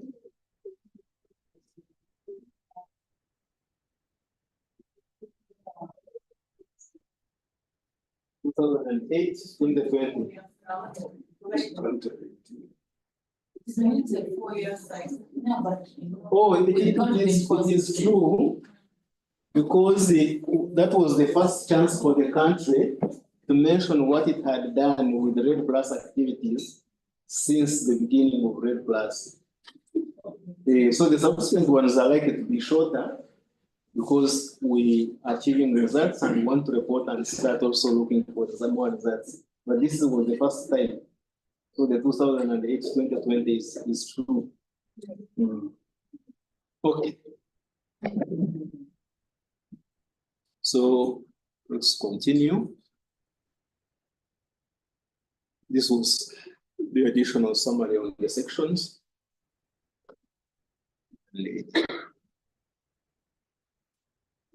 So this is the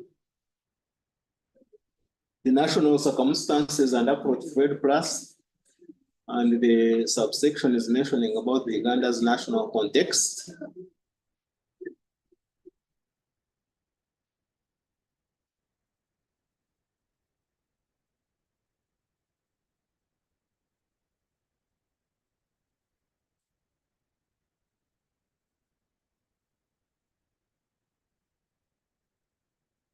So that reflection would be okay to share it. You share the reflection. I'm wondering such a thing should have, where does it come reference? Well, it shouldn't have reference, it does, I think, at the end. But the text. Eh? Are they in the text? Text a lot. You have not reached the domain. Hey. So let me say. Just one moment. So the common way we use in government documents is footnotes. Slightly different from the academic way of putting in brackets, unless you want to be very specific, the person speak the page. But at the end, the documents used should be listed. If they are not, we are going to send a note that she lists the documents reviewed. That's a good point also. Is that the same point you had in mind? It's what you were asking about. If we had a same that. Okay. So wherever a quote or a source is reached, a footnote helps for the person to see immediately. And then later you can, if the all of them you are using this method, you don't actually need to put the references. But sometimes you have documents you have also reviewed and people you have reached out to that are not necessarily even mentioned, but they become your resource. So some they will be mentioned on the stakeholder section, and then I think later at the end. That's a good observation also. So there is a reflection on my side here, if it is shared. Okay, so we continue. And just a moment, where we were. Yes, this was the national context and background. So in order for you to help our team, you also keep looking at what Robert shared yesterday when he visited those three countries, Guyana, Vietnam, and Brazil. So that if you notice something that is Ugandan, that these guys copied from us, you can remind the consultant to say that these guys copied our coffee. Did you know that they came here to pick the coffee, the Vietnamese? Yes, when we slowed down in the early 90s, they noticed the gap and came and picked the best coffee from our research units, and the rest is history. They are robust growers. Most of their coffee is robust. And Robusta is African. A large part of it is native here, but the nativity of coffee also extends to the tropical forest. Okay, so that one helps us to keep also checking on us if we are missing anything fundamental. So again,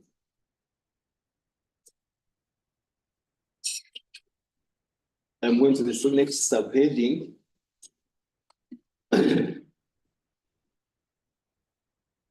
So you can see here he's establishing the link between Uganda's safeguards that we had prepared in our safeguard information system and how we are now adopting the approach proposed by the ART trees standard.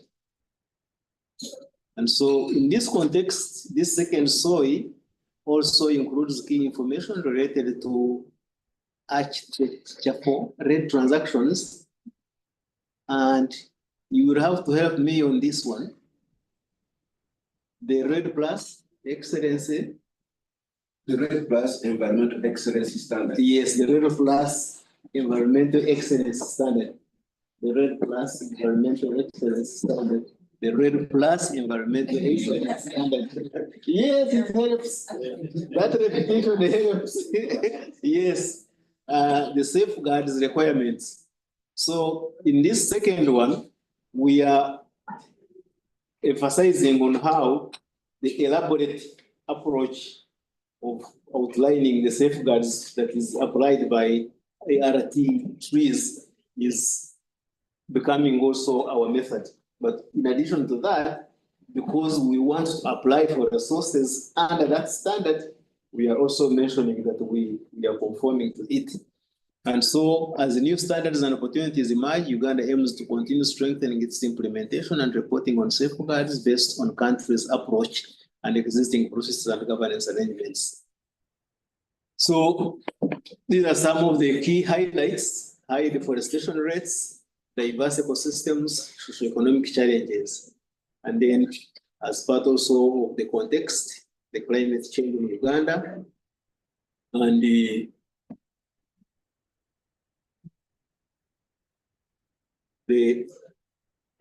summary of the Uganda's vulnerability, rising temperature, and that background of climate change, and then the reintroduction of REDD plus, and the Cancun safeguards, and the Uganda's REDD plus implementation.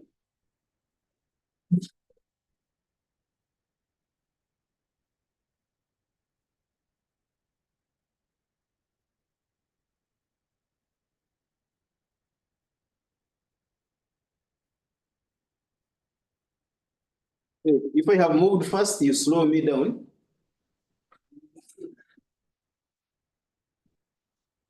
Okay.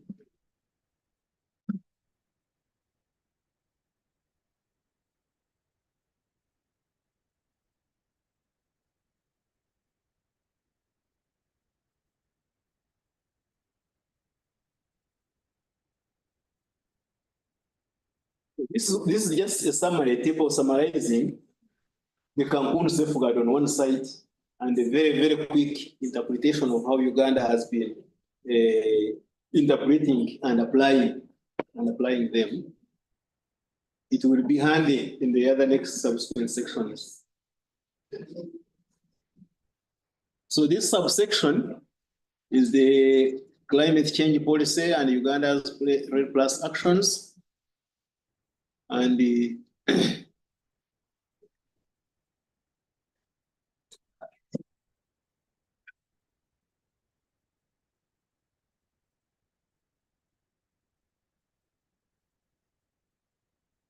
okay.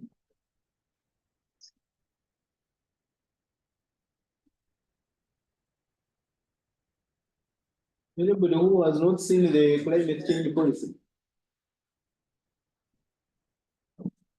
It is not a printed copy, but the soft one. You have seen it. Or heard about it. I will start with a simpler one. See, reading through can come after, but it includes at that time, and it was quite some time ago. It includes this line, which gives us now that permission of saying that we are not like doing REDD as only a policy department, but it was part as a parcel of the policy of the climate change response to the country. Enhancing mitigation actions, including reducing emissions from deforestation and forest degradation.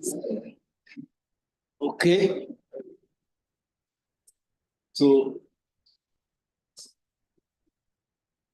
this is like a statement of fact, really. We can't change it because he's just speaking it from the objectives of the policy. Then the means of environment. And then this is like a summary of REDD plus actions that the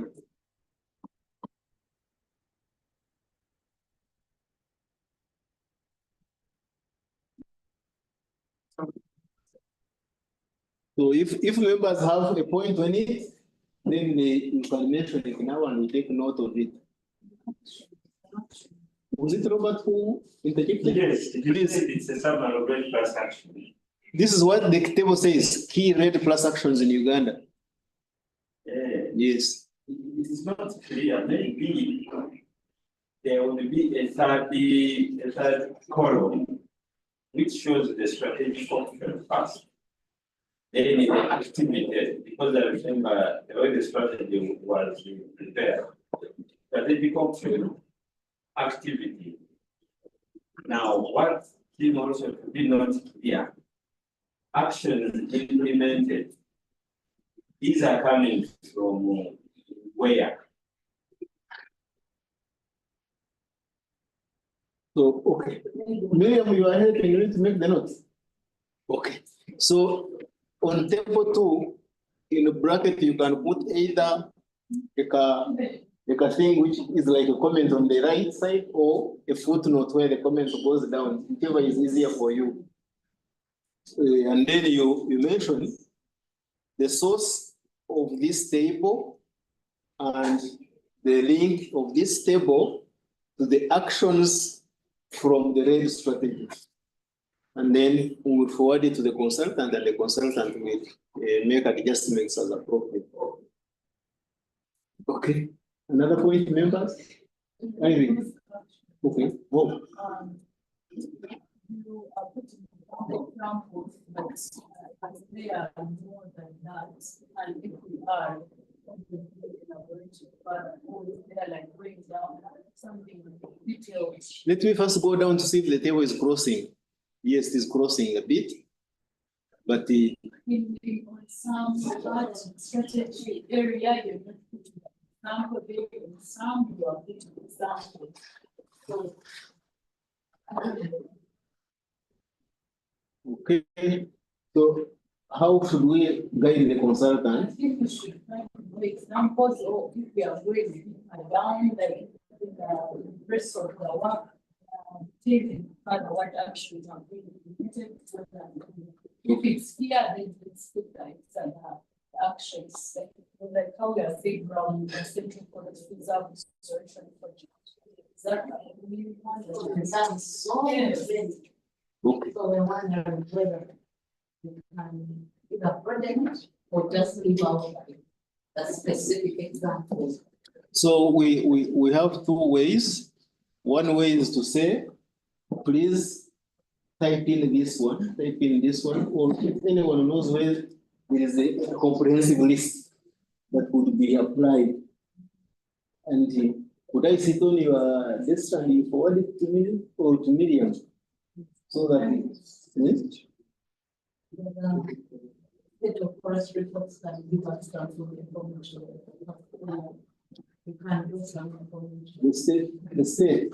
And not state of forest, for the APRs. And the performance reports. But I said to have some very good information. Hey, you have the most recent one, like last year. Yeah, it's okay. Is it public available? Yes. Can you direct me? You can share. You can share. You better click there and mention the note and then enter that thing on the website in your this document. So you like click footnote and then go to the website and just pick that link and enter it. Then when you send it to us, we will just go to the website and pick that very report. Because I have tried to go to our website, sometimes the reports are in a section that I can't see. I have been dying to see, for example, next year's ministerial statement. I have no way it is located. So if you see it, please help.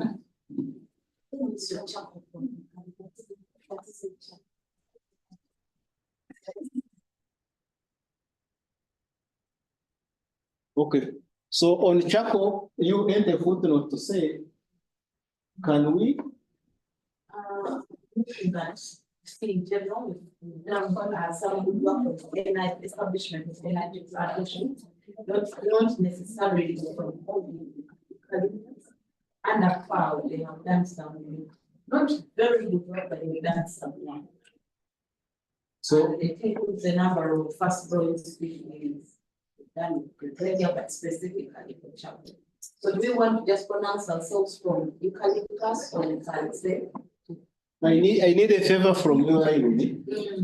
On the document, on your document, yes. Can you put a footnote and then say there are other sources of Chaco activities, and then you give us one link or two.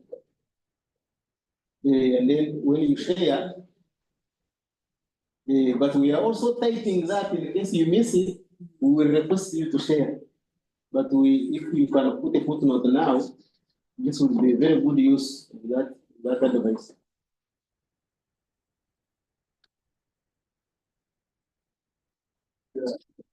Please, yes, go ahead. I don't know if it's regarding share. Oh, me, I'm just a presenter.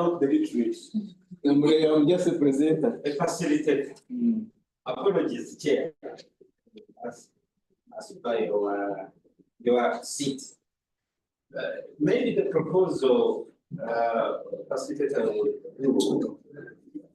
But you see, that step for me would be critical in showing the progress already passed.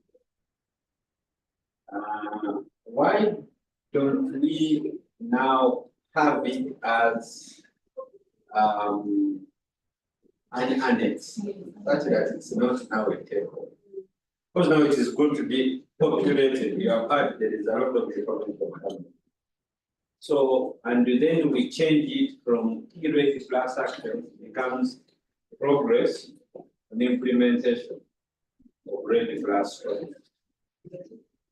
intervention. Okay. Miriam has typed that point of guidance. Thanks, Robert. Please. Also, of that this year we are looking at progress of implementation. Would it be good for us to maybe dig deeper into those actions that were implemented? For instance, when we start promoting tree planting in degraded areas, that was an action. Yes, it was implemented. What did we come up with? What did we realize? Did we realize about 2 hectares? Yeah, and where? As it comes in the annex.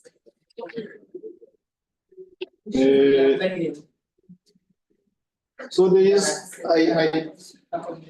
I have sympathy and I also have a request. I am requesting that we list the activities properly, but the impact of the volumes and the quantities, we give it another space because it will be required in another summary, which is called the technical annex. There, it will help us to subtract or increase on our emissions side. But here, mentioning this activity happened is good for the safeguard.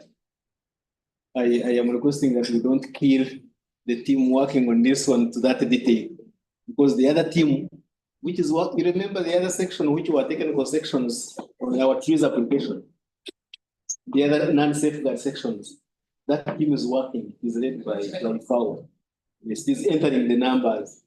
So actually, it will be compared. What you have written here, if it is not reflected the other side and it has a numbers implication, they will want to speak the same language. But here we are allowed to say things that have numbers and those things which don't have numbers, because the safeguard goes across.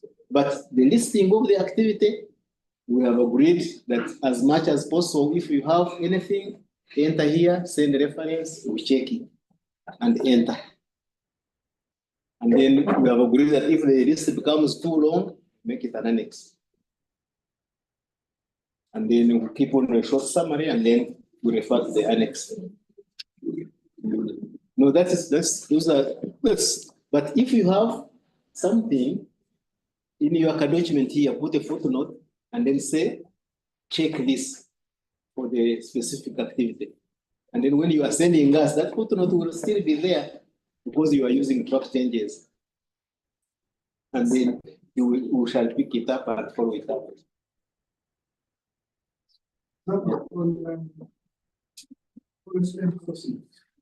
Okay.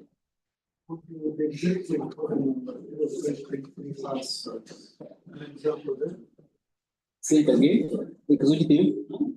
Executive order number. We have actually seen that executive order number. That. Do you have a copy? Please. Yes, put a footnote. It will be, yes, it will be applicable.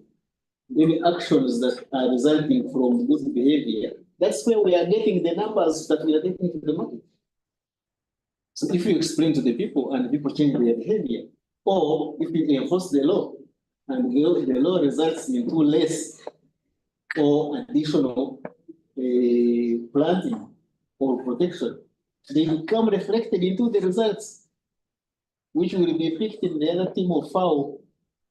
So it is okay to mention it. So put a footnote, send a reference, and if you have a copy, if it is publicly available, share with us, and then we'll see how to summarize it.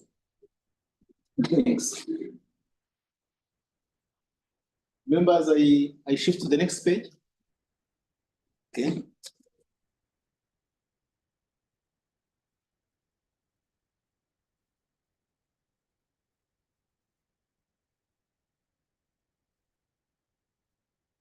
Okay.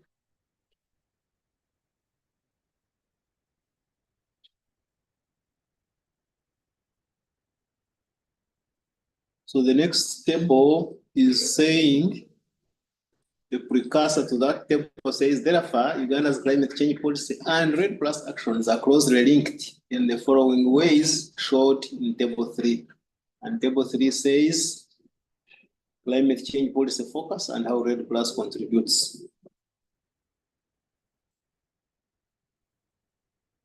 Okay, take a look at the table.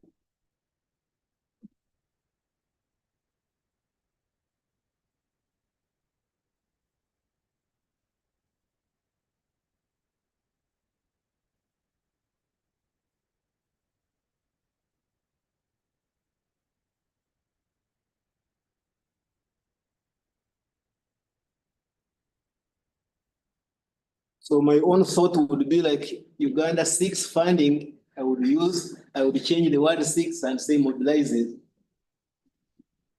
So we mobilize the resources and they become available for supporting climate change. If there was a way, seeking looks like selfish a bit. But working towards. Working towards. Mobilizing is guaranteed. Go there, you know you are going to get it. Are we there yet? Let's use the right word. So it's working towards. It's working towards is the intention. If we are already getting, then we say rises or even a stronger tap, where are we? Okay. If members have a different view, you can type it in the track changes and we'll see how it gets done. Yeah, I'd like to, yes, I'm just seeking clarification on A, how the red gas contributes to mitigation and greenhouse gas emissions. And I'm looking at the plus side of it, the additional one, the other contributions and reading through the forest conservation and afforestation. Is that all the red plus contributes to, or there are other activities that we need information on? Because this is the red, the degradation and deforestation, but how about the plus? So I am requesting that she puts a footnote and then asks that question under that footnote. Or if you get time, you enter it and we forward it to the consultant to reflect on it. Because I don't want to defend it. Or exactly, I want to facilitate so that we don't lose it. So she has got the point on number one there. Just put a footnote there or comment and say, would you consider the other contributions of REDD other than carbon sequestration and conservation and afforestation? Okay. If there are other points, those reflections near me could be shared here, they are good. If I could hear them. They are not yet for the public consumption. Okay, when they are ready, please go ahead. Slightly focus to the previous step. Sure, no problem. The table 2. Alternative labels. Yes. The statement seems to suggest that those are the only alternative labels. That's okay. The way the statement is phrased, which I think is correct. So there are two ways you can help us. You can phrase for us how you would like us phrase it so that it is not, we don't enter the entire activities, but it is forward-looking, showing that these are just a few. So do we mention just one word to mention but a few, and then it qualifies that statement? How would you want to see it? Yes. To mention but a few. Okay. My colleague is going to, on this line, alternatives, livelihoods, after the word forests there, you put a comma and say to mention but a few. Then it takes, Let me yes, please propose something. There could be some which are more important than this. Okay. Which I think should come out here. If there is something which is more important. But if it is not there, then the heading or the mention is those additional. The heading is key. Not all, but key. Okay. Which means that when you go to the door, the previous page, you will see that key. So if there are some key which are not listed, or we have listed things which are not even key, then we should change. But other than that, the document will be full of it, which is not good. The heading should cater for that. Okay. So can you think of additional livelihood activities which are important could mention them? Because this table is going to be bigger, there is going to be enough space now. Okay. Excuse me, you will have time to mention a few more when you reflect later, or you can mention now. Okay. Yeah. I think I should mention now. We'll enter them. Probably discuss and I think and see whether it is. Okay. Okay. But I know, for example, we had some land activities, for example, in the share value chain. Shear, but If you went to chain. shear belt, areas, if you went to West Nile, for example, you will find groups that have been organized into processing shear and water, and this contributes directly to conservation of shear trees. So I don't know whether that would pass as or not. This is an alternative that we would rather than but also directly impacts on conservation. Okay. In the country as of now, really, that's it's very fit. Okay, so we are entering it. Me, I'm not typing anything because I'm working in the presentation, but I have a team helping. And then when you are writing in the document, you will help me also to type in this.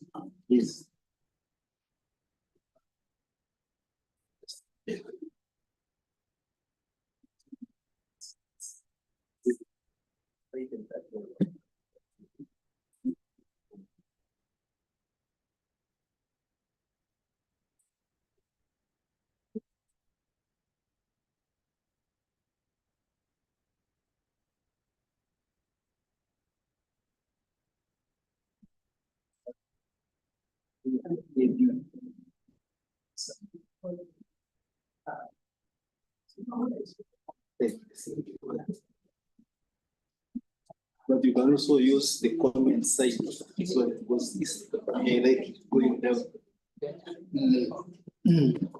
Okay. So members, we are continuing to the next page.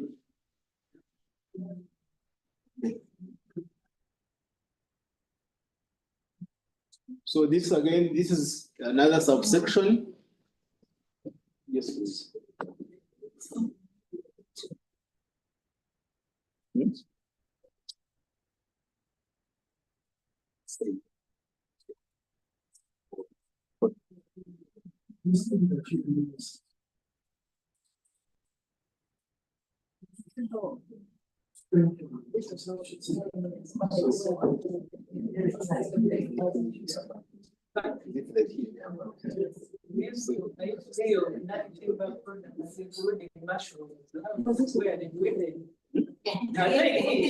That's the comment.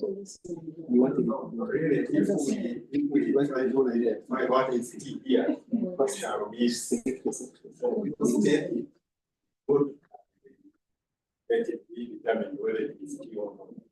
But if you remember something and you don't give it because you feel it's not T, then we may not capture it.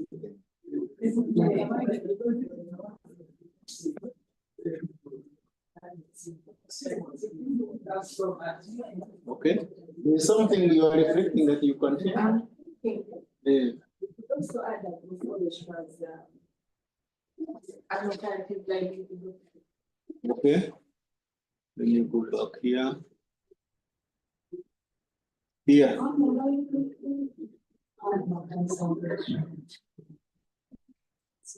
So do we type it as a bullet, a new bullet, or do we just put a comma?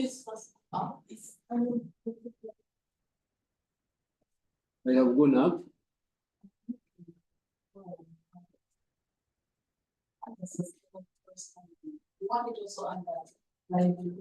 Alternative livelihood.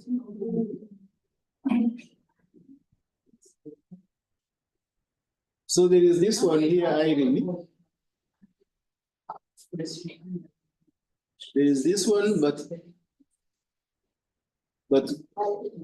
okay. The document has repetitions because of the way it is.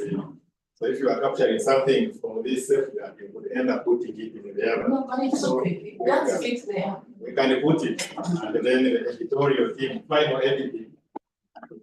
So you have heard the point she was saying that you can put a comma and add the wider group forestry. And then we will add more examples. The editing. Yes, please. Lot of forest enforcement. Uh, There's also work that we're currently doing with UNODC. with you and what? UNODC, under the EU partnership, Okay.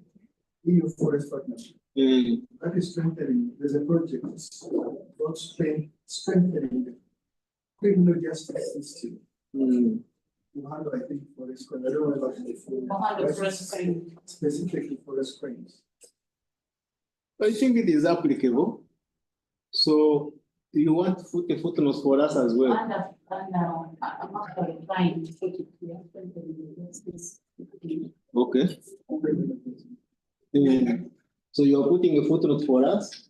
Yeah, but we are also looking at tracking chain of custody for forest products. That's More it. than 9 wood, and their cousin would understanding of that. And the same they are a single system. So just make it as a footnote and then put in bracket, ask for more information from Mr. Kundo. Yeah. Yeah, and then we will approach Mr. Kundo if he has more details. But for us, just put the footnote. Just to ask, Mm. I know that, again, I wish we were here, but I know that we've been doing quite an amount of work with UNDS, develop different standards, in the forest sector. I don't know whether that in a way would fit into some of this. Yes, that is called sustainable management of forests. Yeah. So put a footnote also under here, standards development. And then in the bracket, just a little detail, not too much. And then if then in the bracket say more details and you put the officer's name. Yes, if you want more details. If it is you with it, if it is you with the details, you will share with us the summary.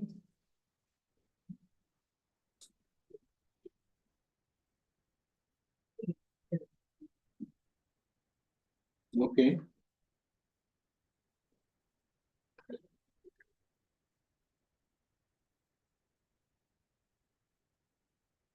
Okay.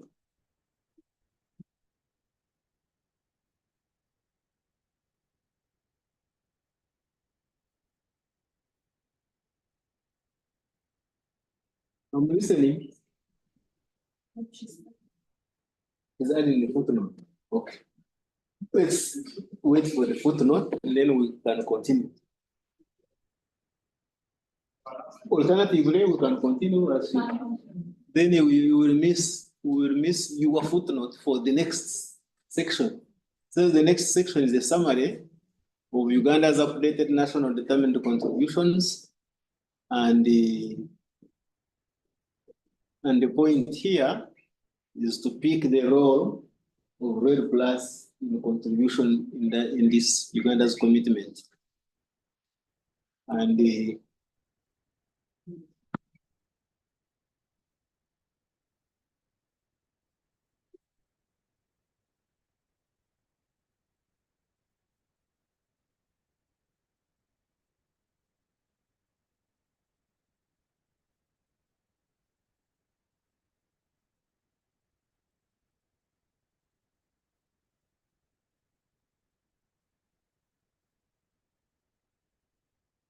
okay.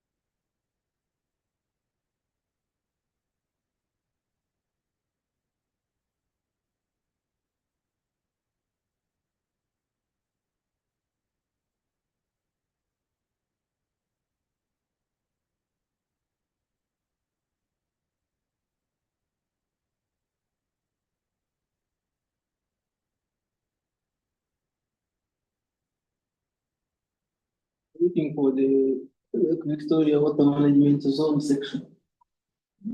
You are reflecting on things that we could capture here. You want to share them?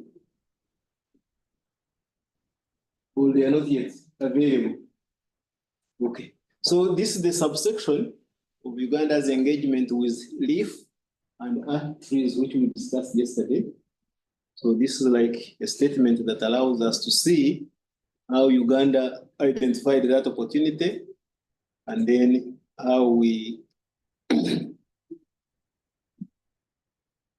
so the chapeau is that Uganda's engagement with leaf, lowering emissions by accelerating forest finance and architecture for reducing emissions from deforestation and forest degradation, and the REDD Plus environmental excellence standard programs highlights the country's commitment to advancing its REDD Plus goals while addressing the challenges posed by deforestation and forest degradation. Below are the key aspects of Uganda's involvements with these initiatives. So this allows us now, when we introduce the safeguards, we are using the approach for trees, then people will understand that link. So I continue to reach the other section. So this is part of the justification, and this is the other one was number one. Let me see. Number one is under the UN collaborative program on REDD, UN-REDD, Uganda has engaged multiple UN agencies, principally the UN, the UNDP, the FAO, each of which plays a distinct role in enhancing the REDD Plus framework in the country. And below is an outline of the activities undertaken by each agency and their respective mandates in relation to Uganda's REDD strategy. Okay.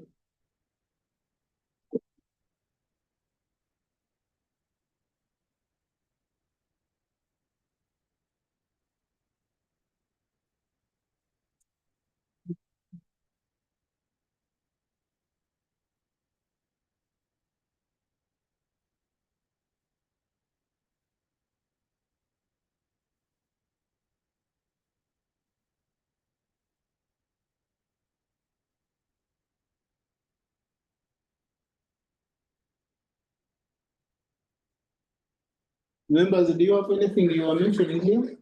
Or you want to reflect later and mention something? Okay, but in general, it was helping us for the readers to see how we came to use the safeguards approach and the indicators of art trees. And then institutional arrangements. This is the national institutional arrangements for REDD Plus strategy implementation.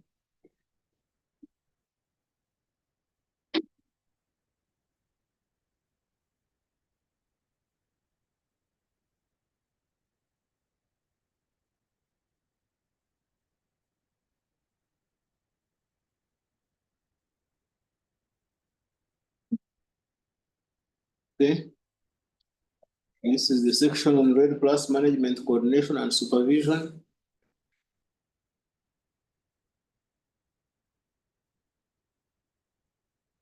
This is the policies, laws, and regulations.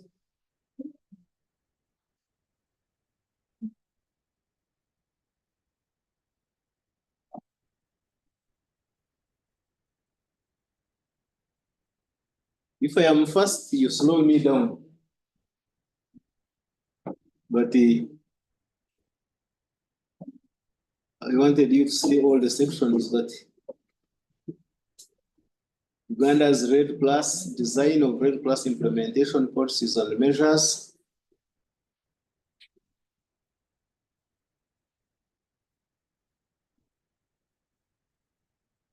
Okay. Next.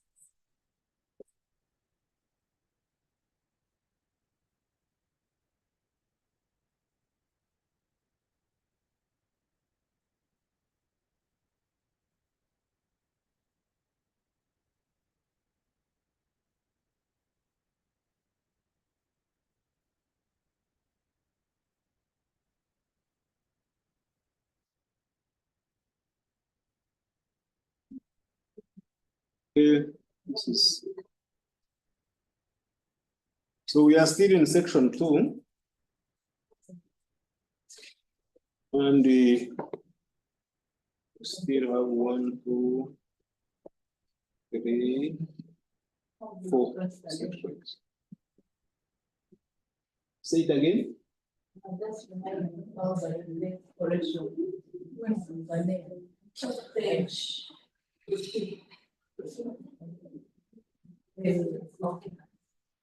Right.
Miriam, you reach page 20. You see where it says Uganda now has to conform to the Art-Trees Secretariat by providing the following documentation.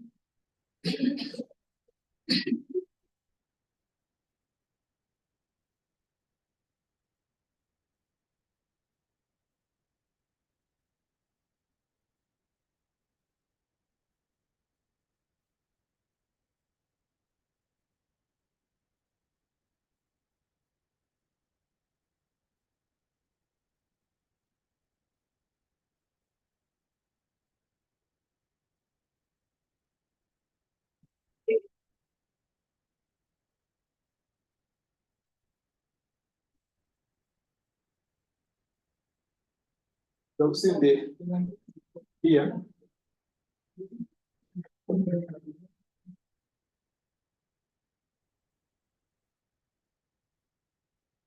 Just before 2.6. For subsection 2.6.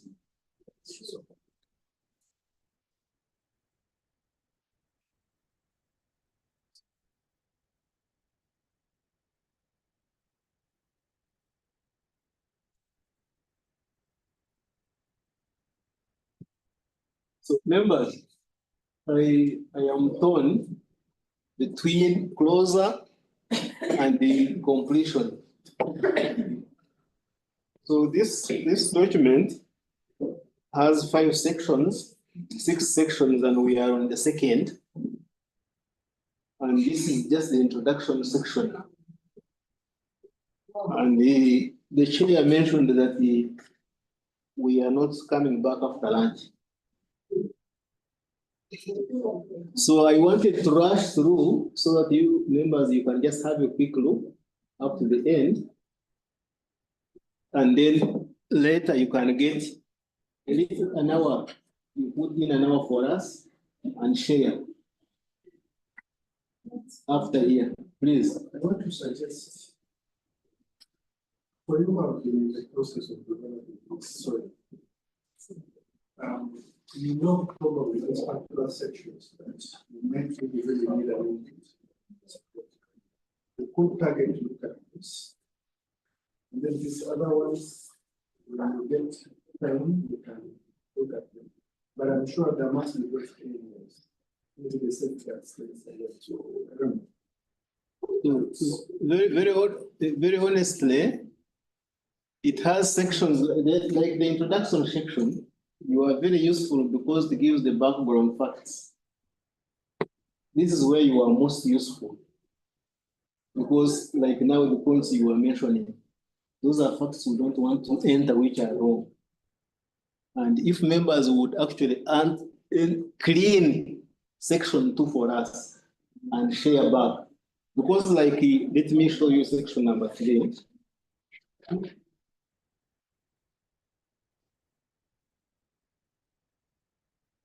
Just a moment, I reach section number 3. So you see, like section number 3, it's respecting REDD plus safeguards. See? It is going to borrow from what we did yesterday. It is slightly more technical on the semantics of safeguards. But the other section is the facts about our ministry, facts about our forestry sector, and facts about our country. If we get them wrong, others will not understand us if the section is good. So I suggest to concentrate on that. Yes, but even now you don't have the time to concentrate on it. But when you have a minute to spare for us, you spare for us section 1 and section 2 clearly. And then section 3, you can enjoy it because we want you to appreciate it. But it's a bit more detailed and biased towards the technical aspects of what we discussed yesterday. So from that section, we will actually be going what we discussed yesterday on the trees and the conformance to see what we said the other side has been summarized here. And here they are looking for the evidence that we have respected. So that respect is going to be in 3 parts. Did we respect by highlighting the laws which are already supportive, or are we proposing even to do those ones which are not there? Are we respected by the procedural process and institutions and by outcome? So this one summarizes what is the other side in detail, because this is a summary. You must have detail in order for you to have a summary. So, and then to check on the safeguards document, the matter document, whether now it is catching up. Because by the time we entered these trees and ART, our design document was already there. So it has to catch up. So all of those, to me, look on the technical side of it. And your support is more useful on the other 2 sections. But I wanted to pray that very honestly, in the next 5 minutes, we cannot do much. We can only now propose the way forward on how to support the ministry, complete this review, considering those 2 points. But I want you to just have another feeling of up to the end of, you see, like now sections Cancuni, safeguard A. Do you remember yesterday when we were saying theme A1, that actions complement is back here? And you see, you notice the comments you made yesterday, they are still here missing. So the comments you gave us yesterday must also come and reach this side. So over the weekend, we are going to make corrections of what you gave us for yesterday. And then if Emily gives us permission, we will contribute now those corrections to this side. Because the consultant was not with us and he cannot dream. So we have to now enter them one by one so that this section reflects a summary of what is the other side. So this is the technical component I wanted you to jump. And so that you can keep me in the job and I work on it with my other colleague. Yes, honestly, you will keep me on the job.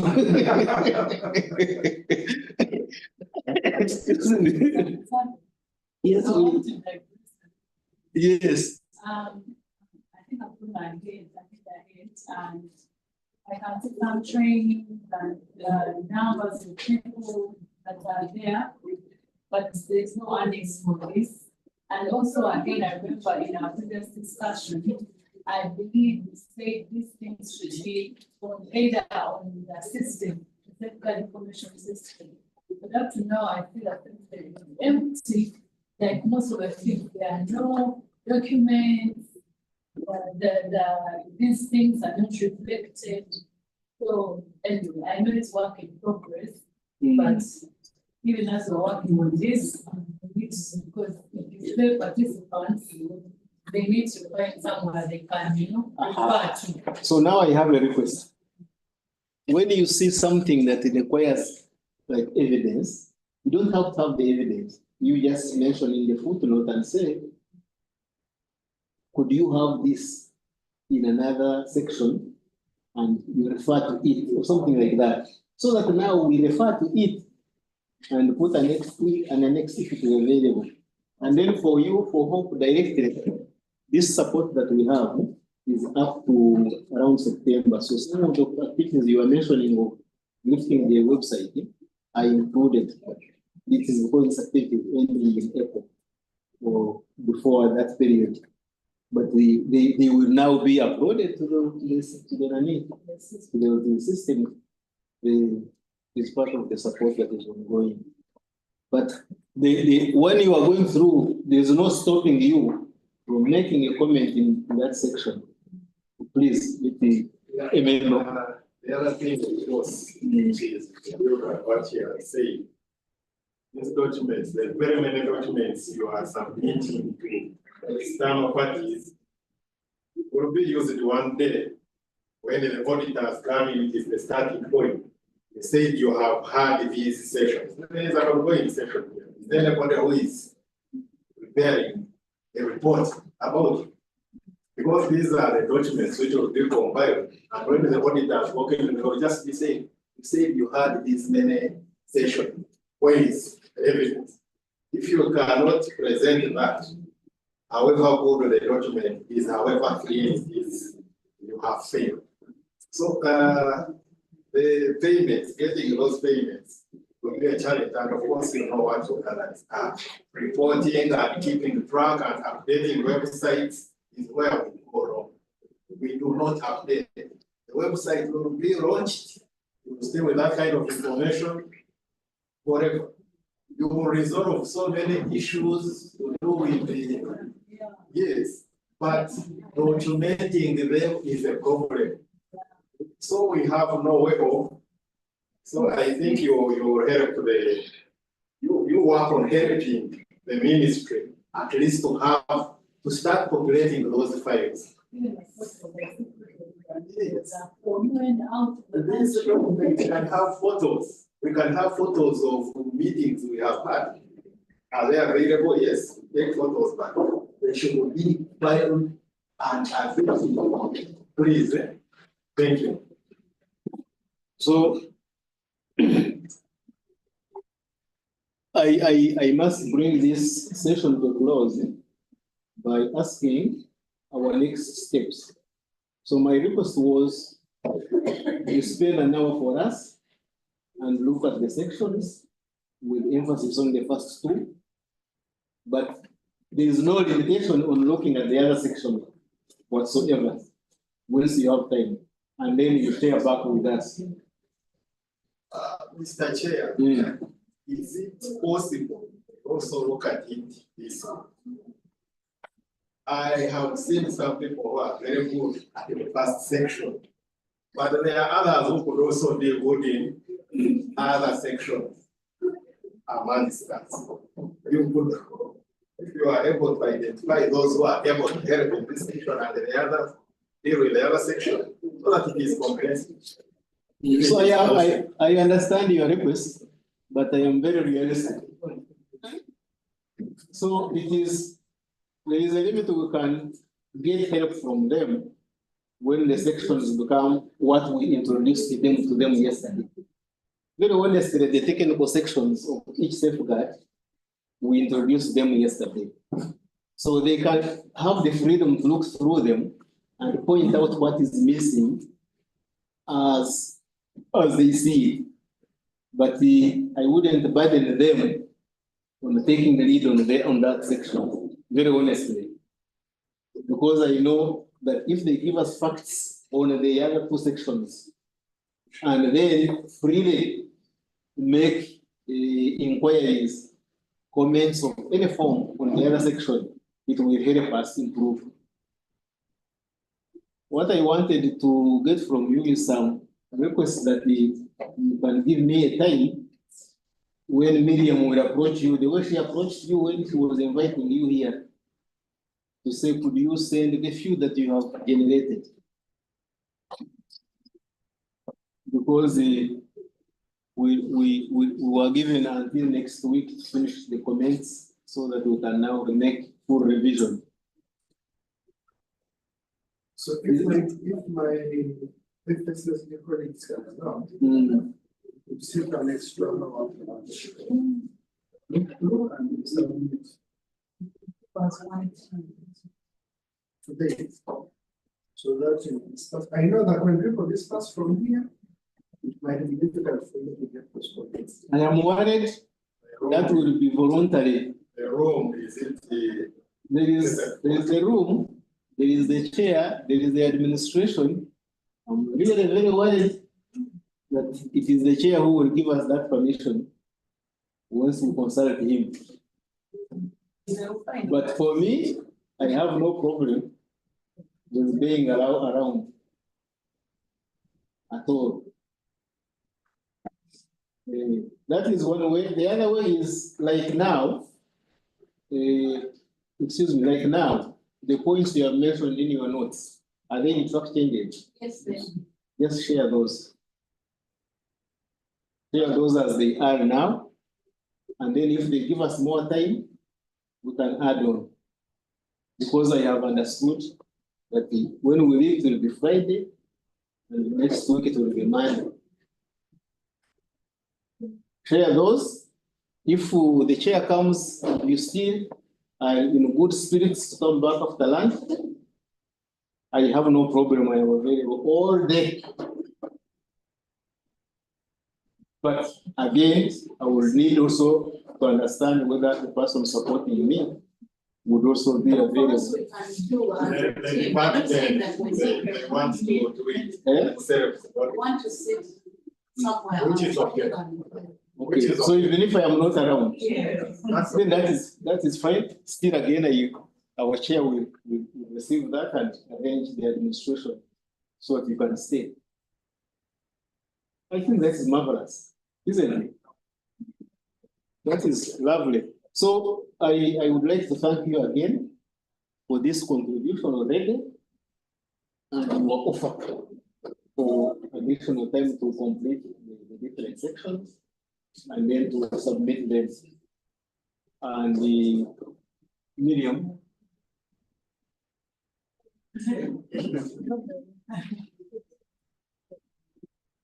Yeah. Okay. She has told me that administratively the room is available. Yeah. So, and if you need me to keep around, I am happy. But if you need to work independently, We'll be happy for you.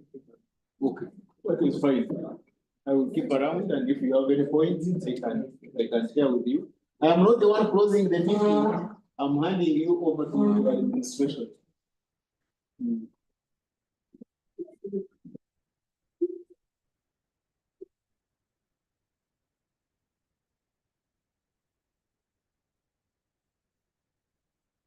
But other members who feel will have a different view, they can share the notes they already have, and then those notes will be incorporated immediately. Thank you. Very well.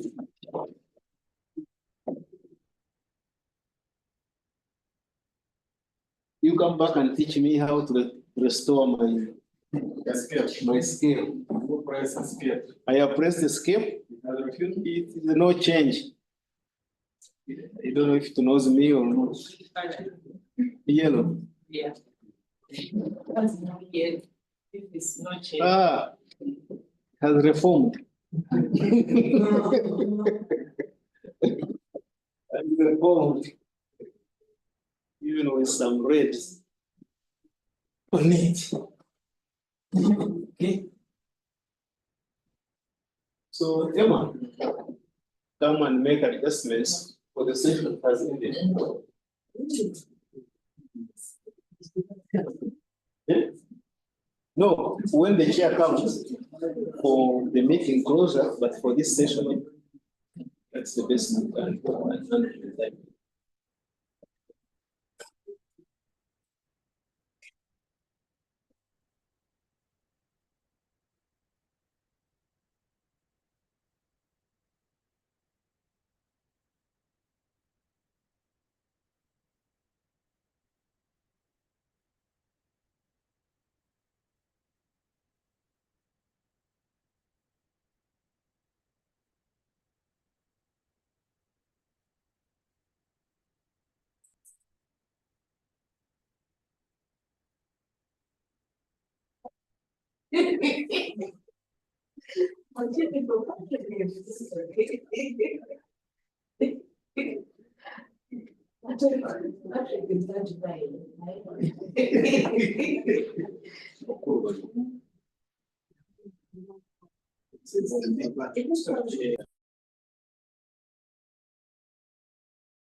Siblings.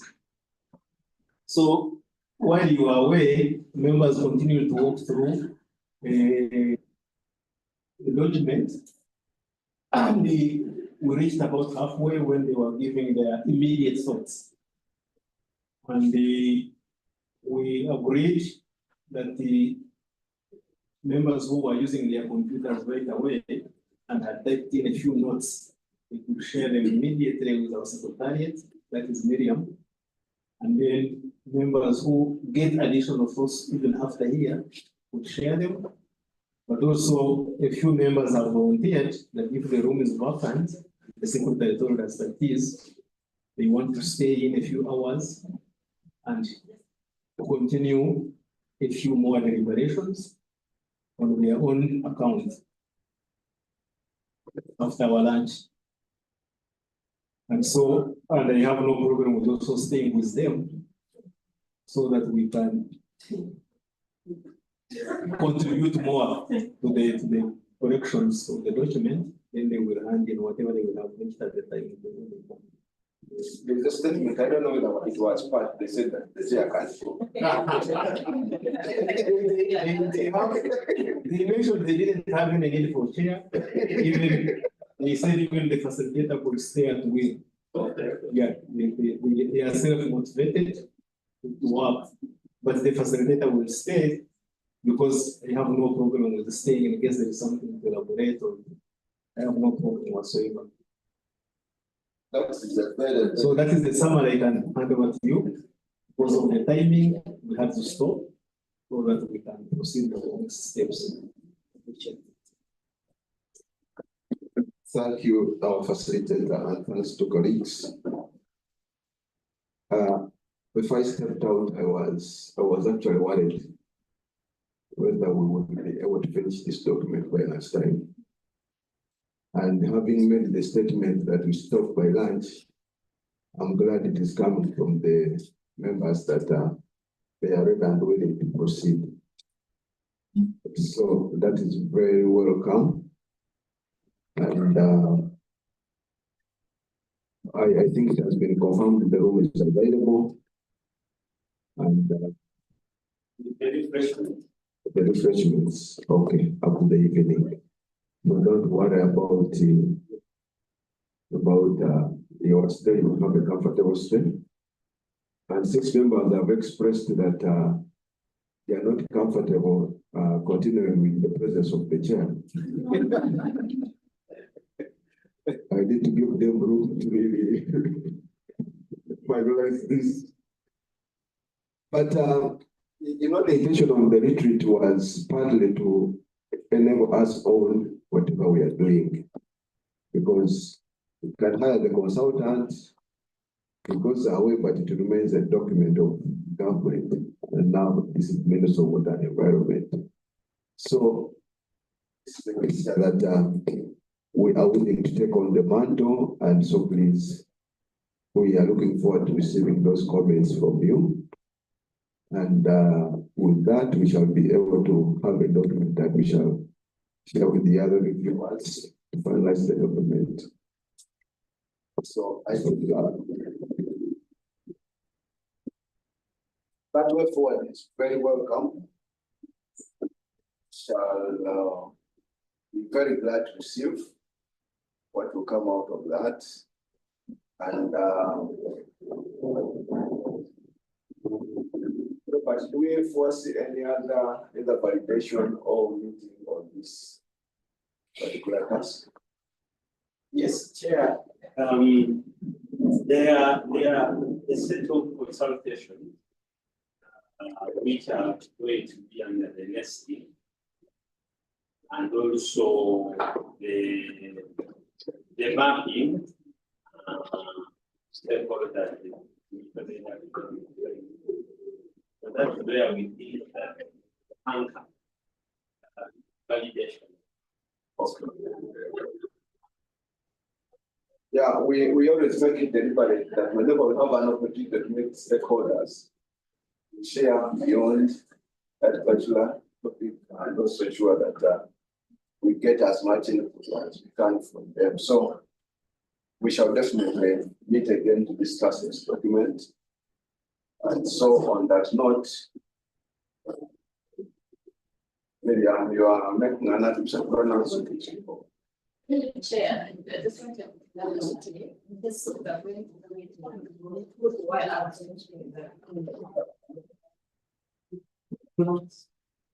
you are studying with them.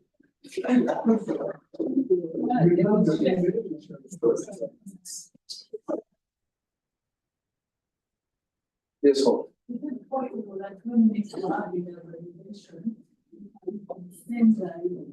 Well, idea that you can do rather than sending them come and invest in what's happening.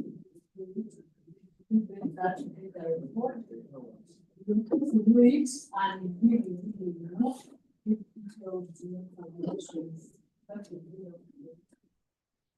That is well noted. That is well noted. Above time ahead of the meeting, you come when they already have comments with them. So we shall improve on that. Chair, I think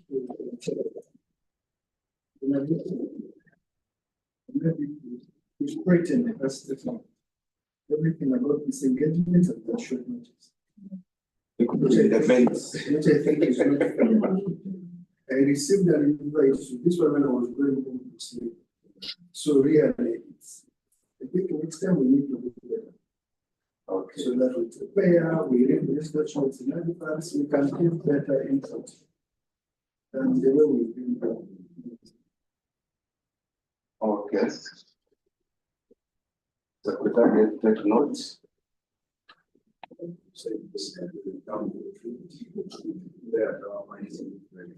Okay. Or maybe it was the one getting you here quickly at short notice. It's the retreat.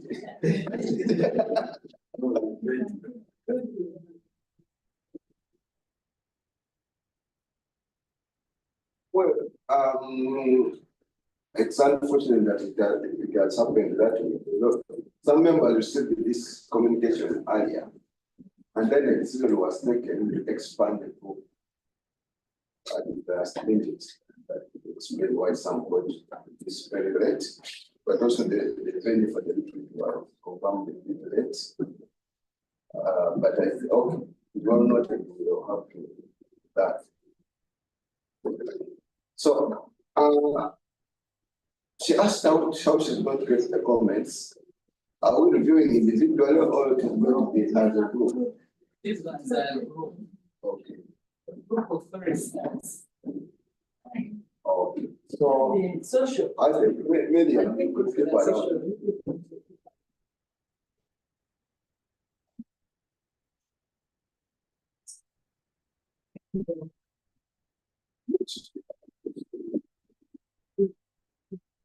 But I'm sending the very quick ones.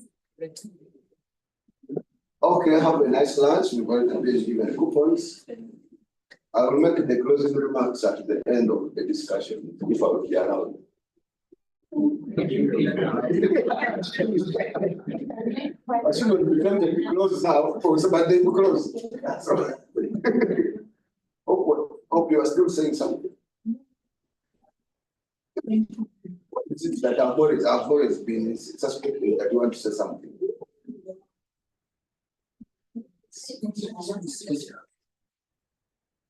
Okay, nice lunch. I think it is done down here. Madam, is it? Yes. So, It is not down. yeah, that's sorry. Warehouse. Warehouse for food. So, Miriam, we need to notify about the meeting direction. More messages are expected on your phone within the day. We can ask. Yeah, special.